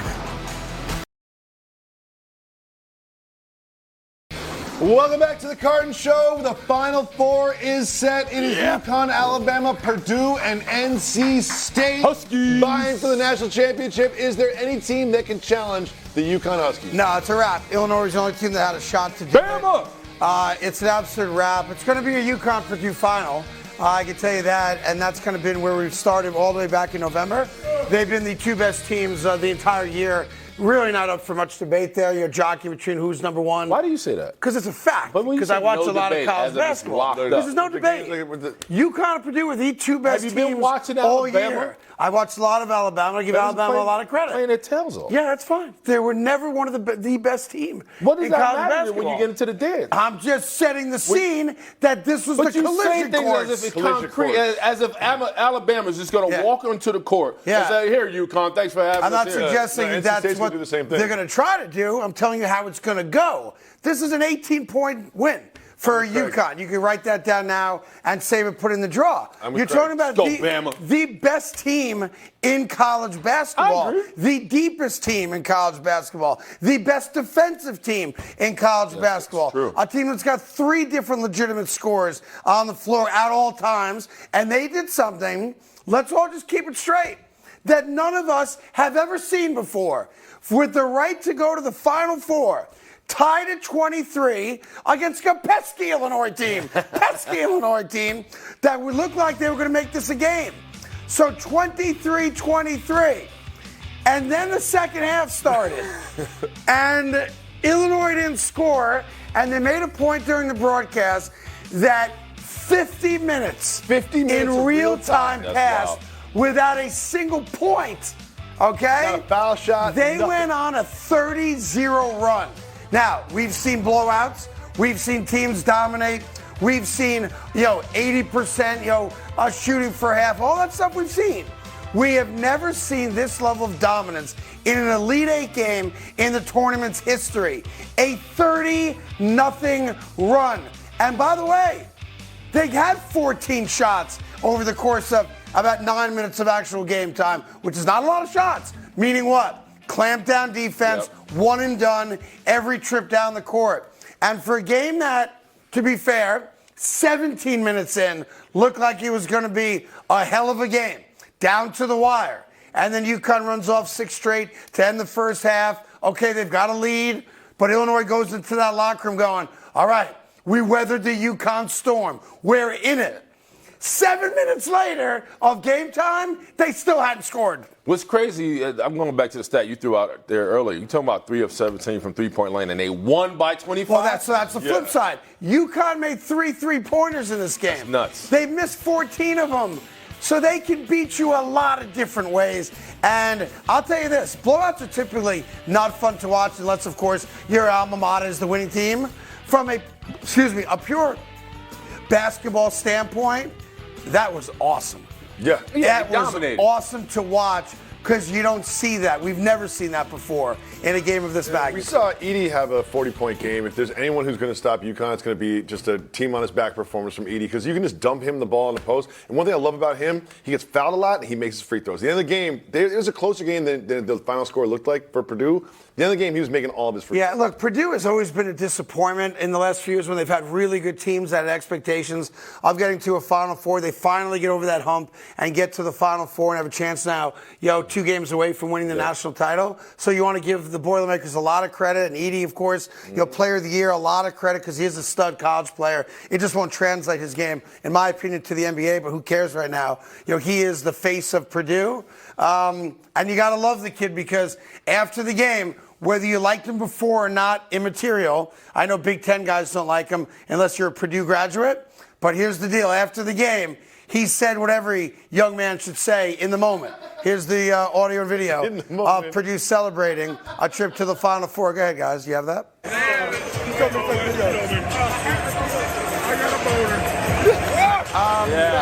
He said he had a boner. Yeah. Which makes me worry about the welfare of this young lady in the Purdue dorm rooms at some point. Well, Craig travels. Yeah. So. Small hallway. Yeah, big man, small hallway. Man. I mean, and that girl don't even care. There's people watching. Yeah. That Carton? I mean, to the victor goes the spoils, as they say. But look, it's a coronation of UConn. I don't think Alabama gives them much of a game, and I don't think NC State really gives Purdue much of a game. That's the 11 seed. And remember this, NC State only got into the tournament because of a miracle 3-point bank shot against Virginia in the ACC tournament. It means nothing. If they don't make that shot midway through the ACC tournament, they never see Carolina. They never win the ACC tournament. And guess what? They never get in to the NCAA tournament. They've been a good team. Yeah, they struggled to get in. I'm merely saying that, there are moments like I showed you the missed dunk. Remember last week? Yes. Right? Here's the shot in the ACC tournament, down by 3 after the missed free throw. That would have ended their season, by the way, if the dude makes the free throw from Virginia. That's a contested 3-point bank shot at the buzzer. They go into overtime. And they win. beat Virginia. Yes. They beat Carolina. But if that kid makes the free throw or they miss that bank shot, they're not in March Madness. They're not even qualified for the tournament. That didn't happen. What you showed was a made three that got them to the big show. But that's the beauty of it. The backboard. That's why the tournament. All right. So it wasn't that. That's why the tournament is amazing because it's like the lottery, right? Well, Powerball is $1 billion tonight. I suggest you play, unless you can't handle yourself with lottery, which I respect. But it just shows you just got to be in it to win it. Yeah. And they're in it, and they might win And it. they're in. Moving Alabama, on to First and Football, we start with some news about Brandon Aiyuk. And guess what? There is no news about Brandon Aiyuk. Reportedly, They the can't pay him. 49ers and Aiyuk are not close to an extension. Could you see a world in which he holds out and Steelers? does not report? No, I don't, and I don't buy the notion that they're not close. My gut is that they haven't even talked about it because they don't have to. You know, the free agency period's essentially done. There'll be a couple of stragglers, of course, that move, and there's a couple, guys, household names that are still out there that'll eventually find a place to play this season. But we'll get through the draft. We'll go through the little mini camps, and then they'll take stock of the fact that they've got one of their best players going to a lame duck year contractually. And my prediction is that they will work it out. They will restructure a couple other deals to make sure they can now fit him under the cap. The cap's gone up $25 million to $250, I think it is now, in the NFL, and they will make it work. San Fran is a great example of where there's a will, there's a way. And they are not going to be strangled by any type of cap restrictions because, as I've said many times on the show, if you want to get a guy signed, there is always a way to do it. I don't care how many guys are making big wood. I don't care where you are currently against the cap. If you want to fit a guy in at any level, you can fit a guy in. Now, I know what everyone's thinking. You're 2 years away, though, from having to pay Brock Purdy, most likely, if he stays healthy, an ungodly amount of money. Correct. Great. You also have guys' contracts coming up in 2 years. So my gut is they'll lose maybe a George Kittle 2 years from now. Maybe McCaffrey at that point isn't what he was because of the abuse on your body at running back, etc. Right. And if I'm a Niner fan, I ain't worried about any of it because I know I can sign everybody. I just got to be creative in how I do it. But Craig, we're talking about right now. Right now. He's under contract. They're going to make him play out his fifth-year option, and he's going to be a restricted free. Or they franchise Or they tag him. That's the bottom line. They can't pay him. And by the way, you could franchise a guy 3 times if you really want to. Now, I don't think it ever gets to that. And as much as I think Joe Douglas has done a great job for the Jets, I think Jed York and the team there in San Francisco has repeatedly done a good job and figured out how to bring great talent in. Like when they got McCaffrey, that was the Panthers contract. They had to somehow fit into their cap world. Yeah. When they got Chase Young, that was Washington's deal. They had to fit into their cap situation. So again, teams that talk about how they can't do things based solely on the cap are teams that don't want to do things. Not because they can't, because they choose not to. And those are teams that typically don't do a lot of winning. Hence cap, right? That's the bottom line. Like it's a BS cap. You know that. How do you? Because I can restructure your deal every year. They keep pushing it down the road. I do what? Yes. Right. That's what football. That's exactly right. I'm not worried about 5 years from now. I'll keep kicking the can down the road. I agree with Craig. I'm trying to win now. You're not fit anyone in if you want to. If They're you not want going to be able you to can fit make them it in. happen. They're not going to fit them Look, in. teams that don't sign guys and don't make deals are teams I can tell you without even looking at it. Historically, they may have the 1 year run. Ooh, but typically they're not very good because they're not committed to putting the best team on the field. Talking about a guy coming off back-to-back big-time years, he has to hold out. He's making $14 million a year this year, and you'll never make that money back. And I promise you, if there is a holdout, it'll be a very small holdout. He's looking to make 24 to 28 million. Well, he's going to make 14. That's the deal. You by the way, you want to stay home and not make $14 million? No, but at the end of the day, when do you have to stand up for yourself? This is not a pride thing. This has to be a pride This is a business thing. And you got to be a businessman. I assume he's well represented. I'm sure he is, right? This is a business move now. And the best thing for my business is to make $14 million this year playing football. Oh, and if you get hurt, you got no leverage. Well, you got $14 million guaranteed. So that's what you got coming your way. Ball players play for security, Craig. He has no security. By the way, $14 million. If you can't figure that out, credit that. Back in the day, you're talking about he was the leading receiver back-to-back years. By the way, he's the reason they show up in I'm Super the Bowl. biggest Aiyuk fan in the country. I'm not saying and you're I'm not, telling you. But you should be an advocate of this man trying to get paid. I am. I don't think he's getting paid. I want to be clear. He's going to get paid. It's just not going to be today. I guarantee you that Brandon Aiyuk has a new contract by Labor Day. For the Titans. If not, you can buy me a turkey sandwich.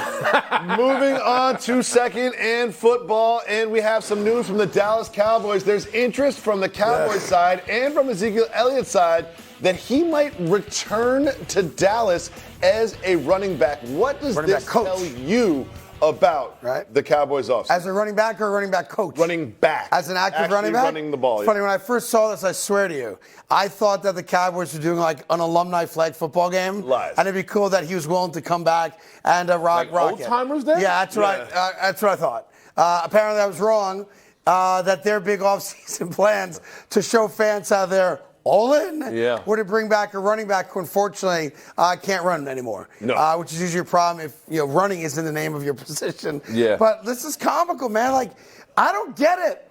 I thought at this point the Cowboys would just shut up and not give us more news to mock them, get through the draft, right, and then deal with minicamp and maybe plug holes, maybe with a couple of veterans that you have heard of.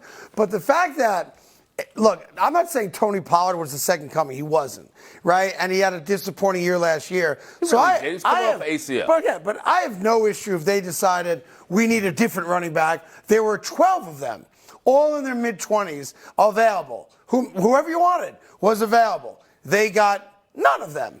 And now you're going to bring back Ezekiel Elliott, who every Cowboy fan knows, as much as you loved him for 4 or 5 years, he's done. Unfortunately, you want to put him in 3rd and 1, maybe, short yardage only situations. I guess I could buy that. But when there were a dozen top flight running backs available and you went after none of them, and other than like Saquon, they all got listed $10 million a year. And you're going to sell me as a Cowboy fan that this was our plan all along, bringing back Ezekiel Elliott? When they lost Tony Pollard, wasn't there a part of you that's like, I can't wait to see who they sign?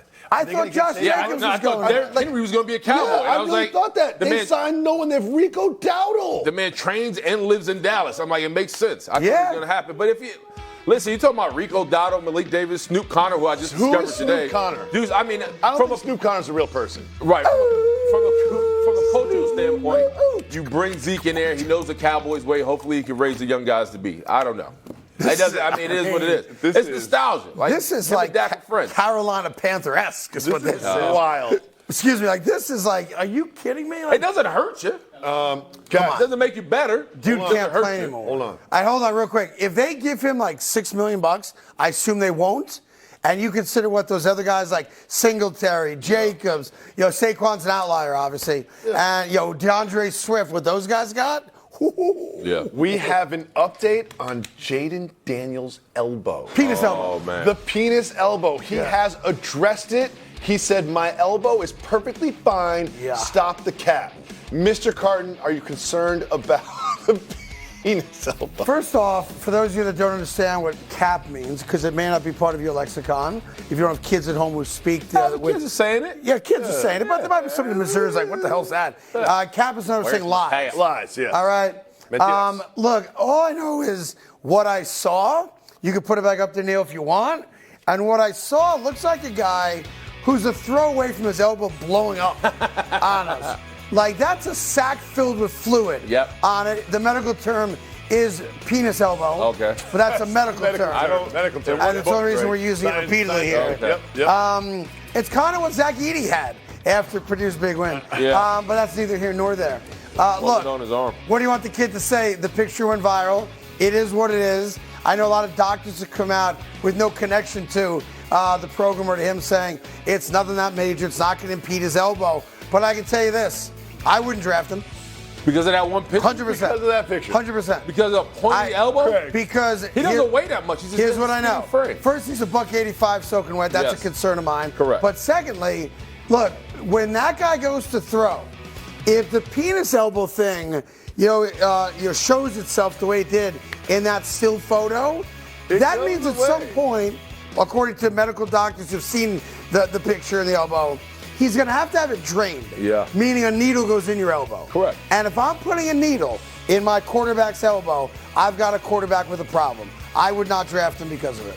Doctors put needles in all type of places. I got my knee drains. Not my quarterback's elbow. I'm telling you. Look, I take him in the 5th round. No problem. Fifth Take a flyer. round? Yeah, take a flyer on him in the 5th round. Hold on. You're demoting a guy for having a penis-shaped elbow? Yeah, that's right. It's what's in it. It's the fluid that's inside. That's a penis-shaped elbow. I apologize. The elbow is not shaped like a penis.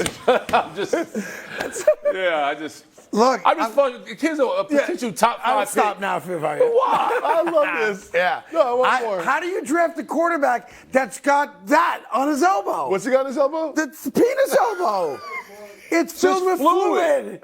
You've got to empty that fluid out. I've had the penis elbow before. It's really not a big deal. It goes away. Are you a quarterback? No. Right, so it is a big deal, right? Really You also told us, to be fair, you average 2 points a game 2.5 in an over 40 rec league. 2.5. You know why? Because when you come back to shoot the rock, that penis elbow juts out and you shoot bricks. That's why. You got a flopper. Coming up, LeBron James reminded us he's going to retire at some point. Oh, he did? Yeah. Some point. Oh. Whoop-de-hoo. But can he take the Lakers as far as he took them last year? A Western Conference final? Of course he can. But we're going to pretend like he can right after this. Welcome back to the Carton Show. Last night in Brooklyn, LeBron James hit 1, 2, 3, 4, 5, 6, 7, 8, 9 3-pointers. He only missed one. He was 9 for 10 from behind the arc. He had 40 points. Lakers got the win. Can LeBron drag these Lakers back to a deep playoff? You're witnessing greatness. Oh, big surprise. 9 for 10. 9 for 10, Craig. 9 for 10, Craig's 90%. Big surprise. He played against the Nets. Woo, yeah. Let's cherry pick all of our opponents and only play against the bad ones so I can pad my stats. 9 for 10, I don't Craig. care. He played against basically 9 for 10. He played against a Big East team last night. Yeah, great. You took advantage of a team that doesn't play any defense and is one of the worst teams in the Eastern Conference. Is there anything that impresses you outside of books? Yeah. Like, you guys go crazy. I saw that. By the way, this ridiculous press release they put out after the game that he's now had more 30-point games than any player in basketball history. He just broke Michael Jordan's record. Yeah, in an extra 400 games. You know what LeBron James is? One of the great players of all time. I figured it out. One of, yeah, he ain't the best. One of. He's a compiler. What do you mean? He's a guy. Are you saying a hoarder? Are you calling LeBron James a hoarder? It's a bad thing. He's a hoarder. Yeah, you play long enough, you're going to break some records. He's a compiler. Yeah, he's a compiler. He's a compiler. That's what he is. That's what he is. Compiler. Right. Yeah. The Lakers have given him $400 million to do nothing in 5 years. Well, don't after the game, he spoke about just how long he has left to play, and here's what. Why don't you support the king? Yuck. Not very long. Not very long. I'm on the other side, obviously, of the hill, so I'm not going to play another 21 years. That's for damn sure, but not very long. I don't know when that door was closed as far as when I retire, but I don't have much time left. Doesn't have much time left, Craig. Whoa! Let's have a pity party that is coming to an end. He's right. And by the way, he's in amazing shape. I give him credit for that. He's still a top 10 player in the league when he wants to be. I give him credit for that. But enough. Like, you played against the Brooklyn Nets. When you play against a good team, a playoff 9 team. for 10 from 3, Craig. It doesn't matter. It's like a shooting gallery, right? You know, there's no defense. He beat Illinois. Woo! Big deal. You beat Illinois yesterday. He's a compiler when it's all said and done. And the Lakers, as they've been essentially every year, other than that one Fugazi COVID year, which nobody counts, are going to be on the outside looking in. Sorry, not sorry, but you know how I feel about LeBron James. I respect the fact he's one of the greatest players of all time. I don't take that away from him. But he's also a guy for the second straight year is going to be in the playing game because he's not good enough to lead the team into the upper echelon of the Western Conference. Greg, he was in a Western Conference Finals last year. I only hate it as if you're a Lakers fan because if you start thinking about retiring, you're already retired.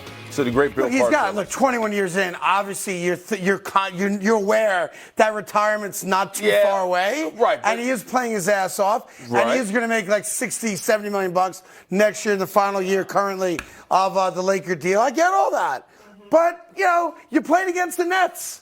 Right? You're cherry picking who you're playing against. You know what? I would love for him to join the Knicks just to hear your tune. I don't want him Oh on the my Knicks. God! Yeah, You would love it. I would You'd be love dancing it. on the table. I would love You'd be stuffing it bills if in he your joined back the Knicks. pocket. I slurp it all God. up, and I'll tell you why. There was a moment in my life where I desperately wanted LeBron James. I admit it. I'm a forlorn lover. I stalked him. I sat outside the house. I'm in the stupid video that the Knicks made to try to get him.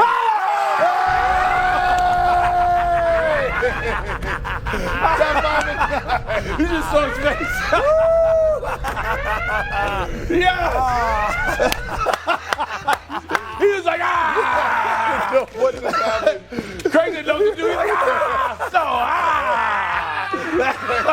Look, it's real. It's 9 o'clock. We got rules here. We got to follow the rules. Stop it. For your top 5 at 9. Let's go, baby. Number 5. Let's keep it real. Rashee Rice needs to be suspended by the NFL for a couple of games after the really stupid decision to at least allegedly participate in a little street racing in which there's a 6-car accident on the highway. There were injuries. Thankfully, none of them are life-threatening. And then he allegedly, with his guys that were in the car, walked away from the scene of the accident. And he has also refused to turn himself in or to talk to investigators and police officers. This is a bad look for Rashee Rice. And I want to be clear, this isn't the Chiefs' fault, but it's now their problem.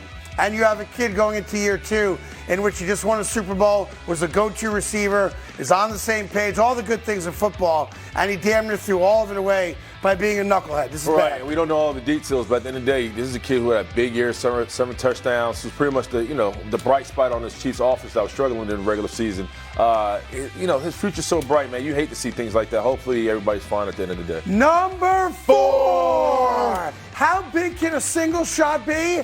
Let me take you back to the ACC tournament. Not even the finals. This is Virginia missing a free throw up 3 against NC State. NC State, time running out. Hold that. A desperation 3. The bank is open. That shouldn't count. That forces overtime. They beat Virginia. They go on to beat Carolina. They win the ACC tournament. And they start their run in the big dance. If that kid doesn't make that shot, or the kid on Virginia makes the free throw, NC State with the left, and the big fella with the left, the big fella, DJ Burns, a little pumpity pump fake would not be a household name with a kiss. And that shows you how big a single shot can be. So they're a team of destiny. That's what it is. Maybe they are. Oh, no, this is their first Final Four since the Jimmy Valvano days. They're going to lose by double digits. And if you guys are too young to remember, my man Derek Wittenberg from 40 feet, short, Lorenzo Charles, stuff at home, big fella. And they beat Phi Slamma Jamma and Clyde Drexler and Olajuwon in the championship game. This is their first return since then. Well, Bavano's like, the place is going crazy. Somebody give him a hug. Yeah. So there you go. So anyway, number 3. UConn Purdue is now a lock, and UConn will win by 40. Congratulations to Danny Hurley. They did something we've never seen before in an Elite 8 game. Game was tied at 23, just under 2 minutes to go in the first half. And then UConn rallied off. What did they do? 10, 15, 20, 25, 30 consecutive points in routing Illinois. Yeah, big time effort for UConn, man. Illinois didn't have a shot in the second half. But overall, you talk about UConn and back-to-back years of winning their Elite 8, now they're going to the big show. Congratulations. Dana Hurt's done a hell of a job. And remember 7 years ago, Troy? He begged St. John's for the St. John's job 7 years ago. And St. John said, no. And now he's making them pay for it. About to win his second consecutive title. And who did they choose over Danny Hurley? A young man named Chris Mullin. My dude Mully did not get the job done. And Danny Hurley's about to do something that's not been done in 20 years. And that's when back-to-back national championships, the Joakim Noah Florida Gators are the last team to do it. Brings us to number 2. The New York Jets pulled off a heist. Good job, Jets. And they got Haason Reddick from the Eagles. Apparently, Nick Sirianni did not handle the lifeblood of that amazing defense they've had over the last couple of years. So they told Haason Reddick, you can work out a trade if you can. You know what? Don't even do it on your own. We'll do it for you. The New York Jets steal Haason Reddick for a conditional third-round pick from the Eagles. 10.5 sacks, 20-some-odd sacks over the last 2 years. Money good, vocal leader, veteran who's 30 years old. And on a defense that's already top 3 or 4, the only thing they were really missing was a more veteran presence. They've got Mosley, obviously, in the middle of the field as their defensive captain, great linebacker. But now you add another vocal, emotional leader. The New York Jets fleece the Eagles. Yeah, the bottom line, he's going to do what he does best, and that's getting after the quarterback. But I'm trying to figure out, if you're the Philadelphia Eagles, outside of Saquon Barkley, do you think you really got better in the offseason?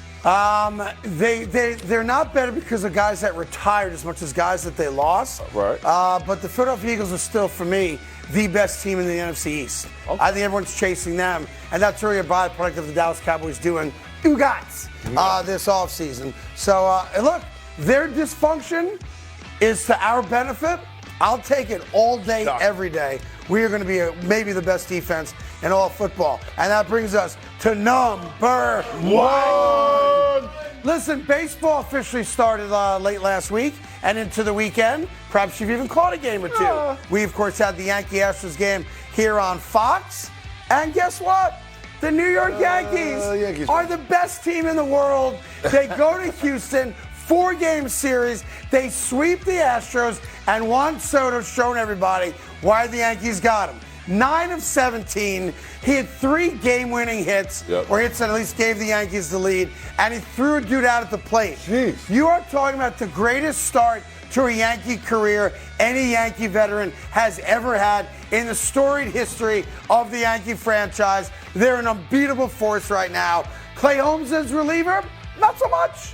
Not so much. A lot of agita. Dudes on base every game. But 4-0. They have not started a season off 4-0 since 2003 when the core 4 were still there. Jeter and Pettit and Mariano.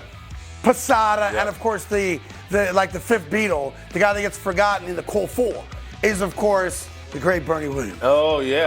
The great Bernie Williams. You gotta give Soto credit. Coming to a big market like this and deliver this early, this is how you win the fan base over. That's right. And let's be very honest. He's eyeing the Ohtani. Now I think they're out in Arizona for the next 3, then they come back home and they'll start things off in the Bronx. But you are right. For a lot of athletes, when you get to Big Wood and you come to New York, all the fanfare that you're a great player. It's most guys. There's a period of time where you gotta get comfortable before you start seeing the greatness. This dude coming out hot, throwing a dude out in the first game to stop Astros from tying a game, and then 3 hits in consecutive games to give the Yankees the lead from the 7th inning on. And Houston on the road. He's in 30. Woo! I picked the right team again this year to root for.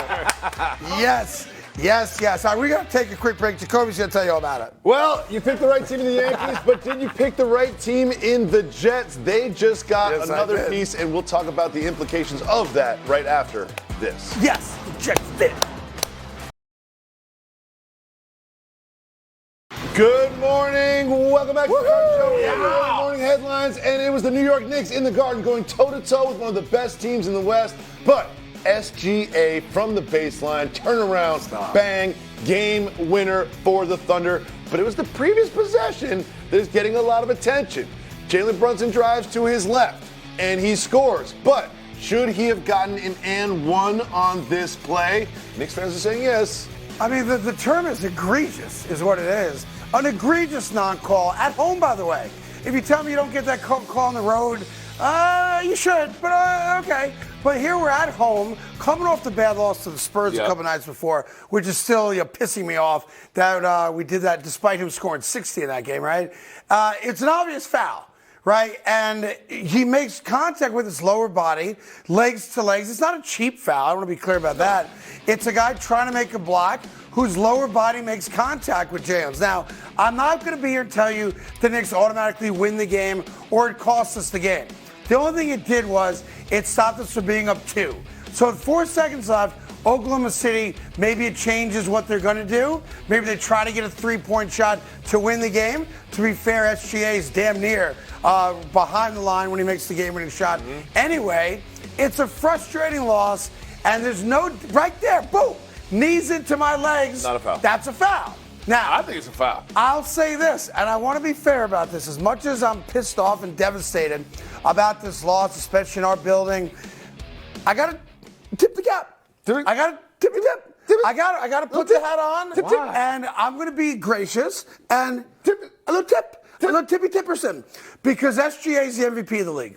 And he plays on a team that doesn't get a lot of national love. And hopefully if they go deep in the West, you'll start realizing how damn good they are. And oh, by the way, they only have 50 more first-round draft picks coming up in the next couple of years Literally have as 50. Well. Look, I tip my cap because dude made a play. Dude made a play right there over Deuce McBride. And at times, when another guy does something that you have to appreciate, you tip your cap and you move on to fight another day. 4 seconds left, side bounce, inbounds play. You might say, why not guard him a little tighter on the inbound? Okay, that's fair. He's there. But McBride's up, hand up in his face. Deuce is doing all he can do. He just made a shot. He's the great basketball player. So I'm upset about the loss. I wanted the foul call. It also shows you, for those of you that don't watch a lot of basketball, the fundamental difference between the college game and the pro game. In the college game, they're inbounding the ball from under their own basket. In the pro game, you get to advance the ball. That changes everything right there. But look, SGA made the shot. I can't hate it when if a guy makes a shot. I got to appreciate it. It was a bad loss for the Knicks. However, there was some bad news after the game. The Spurs loss was a bad loss. Hart talk about his teammates potentially not coming back. Here's Josh Hart.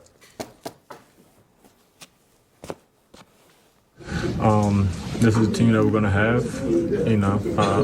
I think that's how, we have to approach it. That those guys, aren't coming back, and then obviously we'll be pleasantly surprised if they come back. Yeah, he's talking about Anunoby and Randall. Obviously, and we got a teeny taste of Mitchell Robinson last week, and where's that now? But look, here's what I know about this team. This team is playing for Tom Thibodeau, no doubt, and they come out and play defense every single night. You also saw last night a team that is handicapped with major injuries to star players. They will fight and they will tooth and claw now to try to win. So I know I'm good enough to run. I know I'm good enough to win a lot of playoff games. Obviously, a whole different dimension. If we can get Anunoby back, and I think it's more likely he comes back than Randall comes back and gives you legitimate minutes, then the Knicks are a threat to win. If they don't come back, I'm going to keep it real. I still think we can get to the Eastern Conference Finals, but I don't think it's easy. I think if Anunoby's back, then I think we're a lock to be in the Eastern Conference Finals as the 3 seed. You see the Knicks beating the Bucks in a 7-game series? I don't trust the Bucks. We can get in more into that as we get closer to the playoffs and who their matchups are. I would tell you that the Bucks have more outright talent. I would never argue that. Yeah. But the Bucks also confuse themselves because they're a team that doesn't know who should get the ball on offense and who's going to be shooting tonight. And you have some of the great players, Middleton coming back, of course. Dame, one of the great scorers in the history of the league, and we know about Giannis. But I don't sweat the Milwaukee Bucks. I do sweat the Boston Celtics. They are the best team, and they should be the prohibitive favorite to represent the East in the NBA Finals. I think the Knicks can get to the Finals, but it's going to be very hard without getting Anunoby or Randall back. Yeah, but I like Josh Hart's mentality. At the end of the day, we all we got, right? Stop looking to the door as a hoping OG or Julius or whoever comes in and save them. It's not happening. What's on the court right now has to get it done for them. And so if I'm Jalen Brunson, the question is, do you have another gear? Because you're going to need it if you get into the And you're going to see what the Knicks are all about, not tonight, but tomorrow night. They play the Heat in Miami tomorrow night. So coming off the back-to-back. Team that you want, by the way. Yeah, by the way, I want all of it because the Heat suck. Like anyone thinks the Heat are making a run. Come on, man. Just watch a little bit of basketball this year. And I love Butler. I love Spoelstra. This is not a Heat team that's making a run in the postseason. They're not very good. And I think the Knicks go down there. And let's say, coming off back-to-back losses, the Spurs loss was a terrible loss considering how bad they are. Go to Miami, take care of business. Everybody be good. We'll be chill. We'll be cool. 5 wins to clinch it. Tip the cap. Tip the old cap right now. Little tip. Moving on to our second headline, that involves some bad news for the Kansas City Chiefs. Rashee Rice, their star receiver, just finished his rookie season. A car that was licensed to him, or registered to him, or leased to him, was involved in a major multi-car accident in Dallas. To this point, he has not turned himself into authorities. Authorities are looking to speak with him. What does this all mean for the Chiefs moving forward? Well, I want to be clear, and it's semantics. I'm not picking on your words, but we should be clear. I don't give a rat's ass what this means to the Kansas City Chiefs. You worry about the other people that are in the 6 other cars that were involved in this accident because there were injuries, right? And thankfully, none of them are life-threatening. And that's just the grace of God that these numbskulls who looked like they were racing, one in a Corvette, one in a Lamborghini, down the street. You'll put other people's lives in danger. And they're lucky that no one got hurt beyond what appear to be some scrapes and bruises. And go to the hospital, check everyone out, and everybody gets to go home. They're lucky that that's the end result of this. But then they compound the problem of being a reckless young person, which I'm not going to be holier than thou. We all made mistakes when we were younger, myself included. I made mistakes when I was older, right? But then to walk away from it, and you're on camera, you can't dispute the fact that 3 or 4 guys are walking away from the scene, which is why police haven't yet seen him or interviewed him or talked to him yet. And now he's making a bad problem even worse because that's a crime.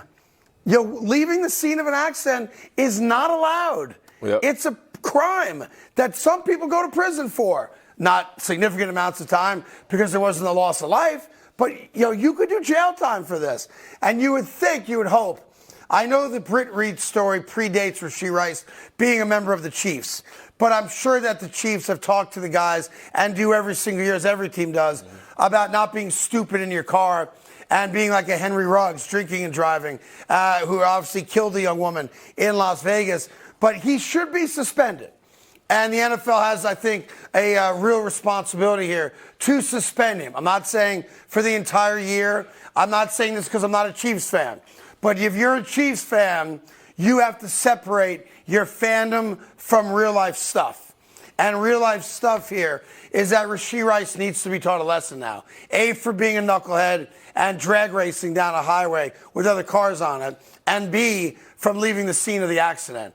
And I'm looking at a 2 or 3 game suspension for Rashee Rice if I'm the commissioner. And today's too late.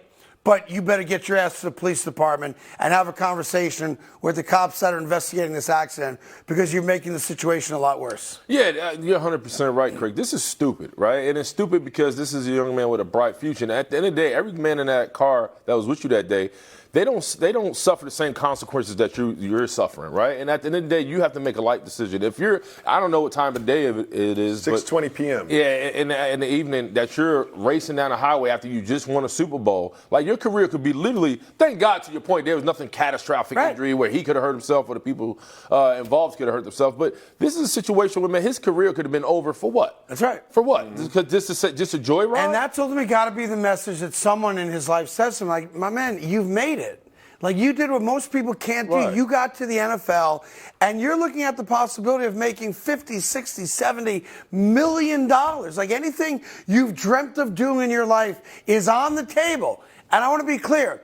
We were all reckless at some stages of our life. Sure. We all made bad decisions, so I'm not suggesting be perfect and live a pious life like you're a monk. That's not real, and I'm not saying that. What I'm saying that there's got to be enough older guys, veteran guys, who can counsel young players to say, look, learn from my mistake if you have to, but don't repeat the same mistake. And this is just stupid, flat out stupid. Endangering the lives of others is really the big problem because, like, those are just strangers, just people driving down the highway, just doing whatever they're doing with their family, and next thing you know, you've got these cars coming and crashing into you. But there's always kill you. But to what you said, there's always a need to say, well, there has to be some veteran leadership. This man is not 3 years old. He's an adult. He's a man. He's an adult. Like, at the end of the day, own it. You know, when you was going 100 down that highway, your dumb ass shouldn't have been doing that. And again, what we're going to find out now is, was he the driver? Authorities seem to think he was the driver. We know the car is registered in his name, but now they have to do all the due diligence, get all the dash cameras that people have now provided that we've all seen on social media. Prove he's the driver, and then confirm ID that he is one of the guys that obviously walked away from the accident. We seem to know that since they haven't talked to him just yet. And then he's going to have to deal with the legality of leaving the scene of an accident. Plus, you're driving 150 miles an hour recklessly and causing bodily injury. Like, these are serious issues that, forget about the Chiefs. This ain't a football thing. Yeah. The Chiefs, unfortunately, have to deal with it. But if you're a Chiefs fan, please don't be one of those guys going, not that big a deal, shouldn't be suspended. No, it is a big deal. And especially in light of the fact that Britt Reed almost took the life of a young kid in a either drug or alcohol-induced traffic wreck a couple years ago, and Henry Ruggs with the Raiders 2 years ago. Look, you got to get this right and get it right quick. Yeah. Moving on to our final headline, and that involves the New York Jets. They have a new edge rusher. Haason Reddick, formerly of the Eagles, is now a Jet, and all they gave up was a conditional third-round pick. What sort of impact do you think Reddick will have for the Jets? I think it's significant. We're trying to figure out where the sacks come from now that Bryce Huff signed a free agent deal, ironically, with the Philadelphia Eagles. So they must think that Huff can replace Haason Reddick. Fine, all good. The guy doesn't play against the run. Haason Reddick did. So major difference there. No disrespect. I love Bryce Huff, and I'm glad he got the money he got. Well deserved. That's a homegrown kid who busted his ass to get to where he got to. 100%. I think he was undrafted, if I'm not mistaken. Yeah. So great for Bryce Huff. I'm really happy for that kid. Great guy. But as a football fan, I got a 30-year-old guy who's had 50-plus sacks, in his career, who's got damn near 30 in the last 2 years, and I plug him right in to a great defense already. He brings something the Jets really had in one guy, and that's C.J. Mosley, our star linebacker. The rest of the core of the New York Giants defense essentially are all under 30, mid-20-year-old kids, right? So to have a guy that's been to a Super Bowl, knows what winning looks like and smells like and feels like, to be a presence in a young locker room like that, great hire, great signing by the New York Jets. And now it's on Robert Saleh, because Joe Douglas has done his job this year. Oh, yeah. And you still have the draft to come up. So fingers crossed, maybe you get a couple stars coming out of this draft. We do pick 10, so that guy should be an every down guy. But we acquire Reddick, all right, 50.5 sacks in the last 3 years. We get Tyron Smith, 8-time Pro Bowler at left tackle. Mike Williams won't be ready for camp, but they think he'll be ready for week 1 coming off the torn ACL, okay? So depth at wide receiver. Moses had a cup of coffee here. Obviously went to Washington, comes back, but got more career starts than the whole line combined, pretty much. And then you get Simpson, who's a guard for the Baltimore Ravens, who is a big part of why the Ravens had the leading rushing attack in all of football last year. I did my job now. If I'm the GM, now it's on you guys to coach him. Yeah, but credit Joe Douglas, too. He did something that I thought was really brilliant, especially if you followed the Jets this year. He put experience and a winning attitude into the locker room. We talk about Tyron Smith, been to the playoffs. Aaron Rodgers, we know what he's done in his career. Yep. Now you talk about Haason Reddick having been into the Super Bowl, and Morgan Moses. All these guys collectively have gone deep in the season. This is still a young team in the Jets. They're going to need some core pieces, especially in different rooms, to tell these guys how to get to the show. And that's what Joe Douglas did. And the other thing is, you talk about Jermaine Johnson and Will McDonald, the guys who are not household names. Only Jet fans know who they are. There's a young core now that's got to step up. Correct. Now you're asking guys, all right, listen, we drafted you with pretty high draft picks. We've let you develop because we have so much depth specifically on that defensive line. And now we bring in another piece. The Jets are going to have the best defense along with the Cleveland Browns in the AFC. Absolutely. They're 1 and 2. So there's the Jets side of this, but I'm also very curious about the Eagles side of this. Because Haason Reddick did so much for that team. When you watch the Eagles defense, Haason Reddick jumps off the tape, as my friend Willie likes to say. Yeah. And now they have a huge hole there. What do you think the Eagles are doing with this? Yeah, to me, this is emblematic of the problems the Eagles have with Nick Sirianni. If you have the video, feel free to show it. I reported a couple months ago that there was infighting between Nick Sirianni and some veteran players. That's a sideline squabble between Haason Reddick and Nick Sirianni. because here's your vocal defensive leader, along with Fletcher Cox, of course, who's being asked to play in no man's land all of a sudden on that defense as a coverage guy, when he's a guy that comes off the edge and gets to the quarterback and stuffs the run pretty well as well. So what I kept talking about that Philadelphia hated a few months ago, this is the result of that. This is the fact that Nick Sirianni couldn't figure out how to approach Haason Reddick, reach Haason Reddick, or get on the same page with Haason Reddick. So rather than try or acknowledge the things you don't do well, he went to Harry Roseman and said, you got to get rid of him. Well, listen, most teams that try to win Super Bowls are not in the habit of getting rid of great veteran players. And that's what Reddick is, which just to lost me, one. right. And to me, that just proves again that there were problems between the veterans on the Eagles last year and the coaching staff, which is why you've got 2 new coordinators, because there was some disconnect in that locker room amongst those guys. And the fact that my team benefits from it, I love it. I love it. I slurp that up all day. If you have a dysfunction in your hometown, call the Jets. We'll find a place for your disgruntled star players. But this is everything wrong in Philadelphia and everything right now with the Jets. Now, that being said, as we talked about earlier, now all the heat and the magnifying glass is on Nathaniel Hackett on offense and, of course, Robert Saleh. There's no excuses. They've done their job. No excuses. They've rebuilt this team, and they've strengthened an already great defense. Now you better show us you can coach. You better show you can coach, and you better go. Playoffs a bust. Like, bottom line, and I know there's a lack of urgency with demanding where this team should be. This team should be in the playoffs, contending for the AFC Championship. The guys put together a photo comparison. Is it me or is it Pablo Sanchez? Take a look there. Man. What do you guys say? Wait, by the way, you know what we call that? We call that handsome. That's what we call that.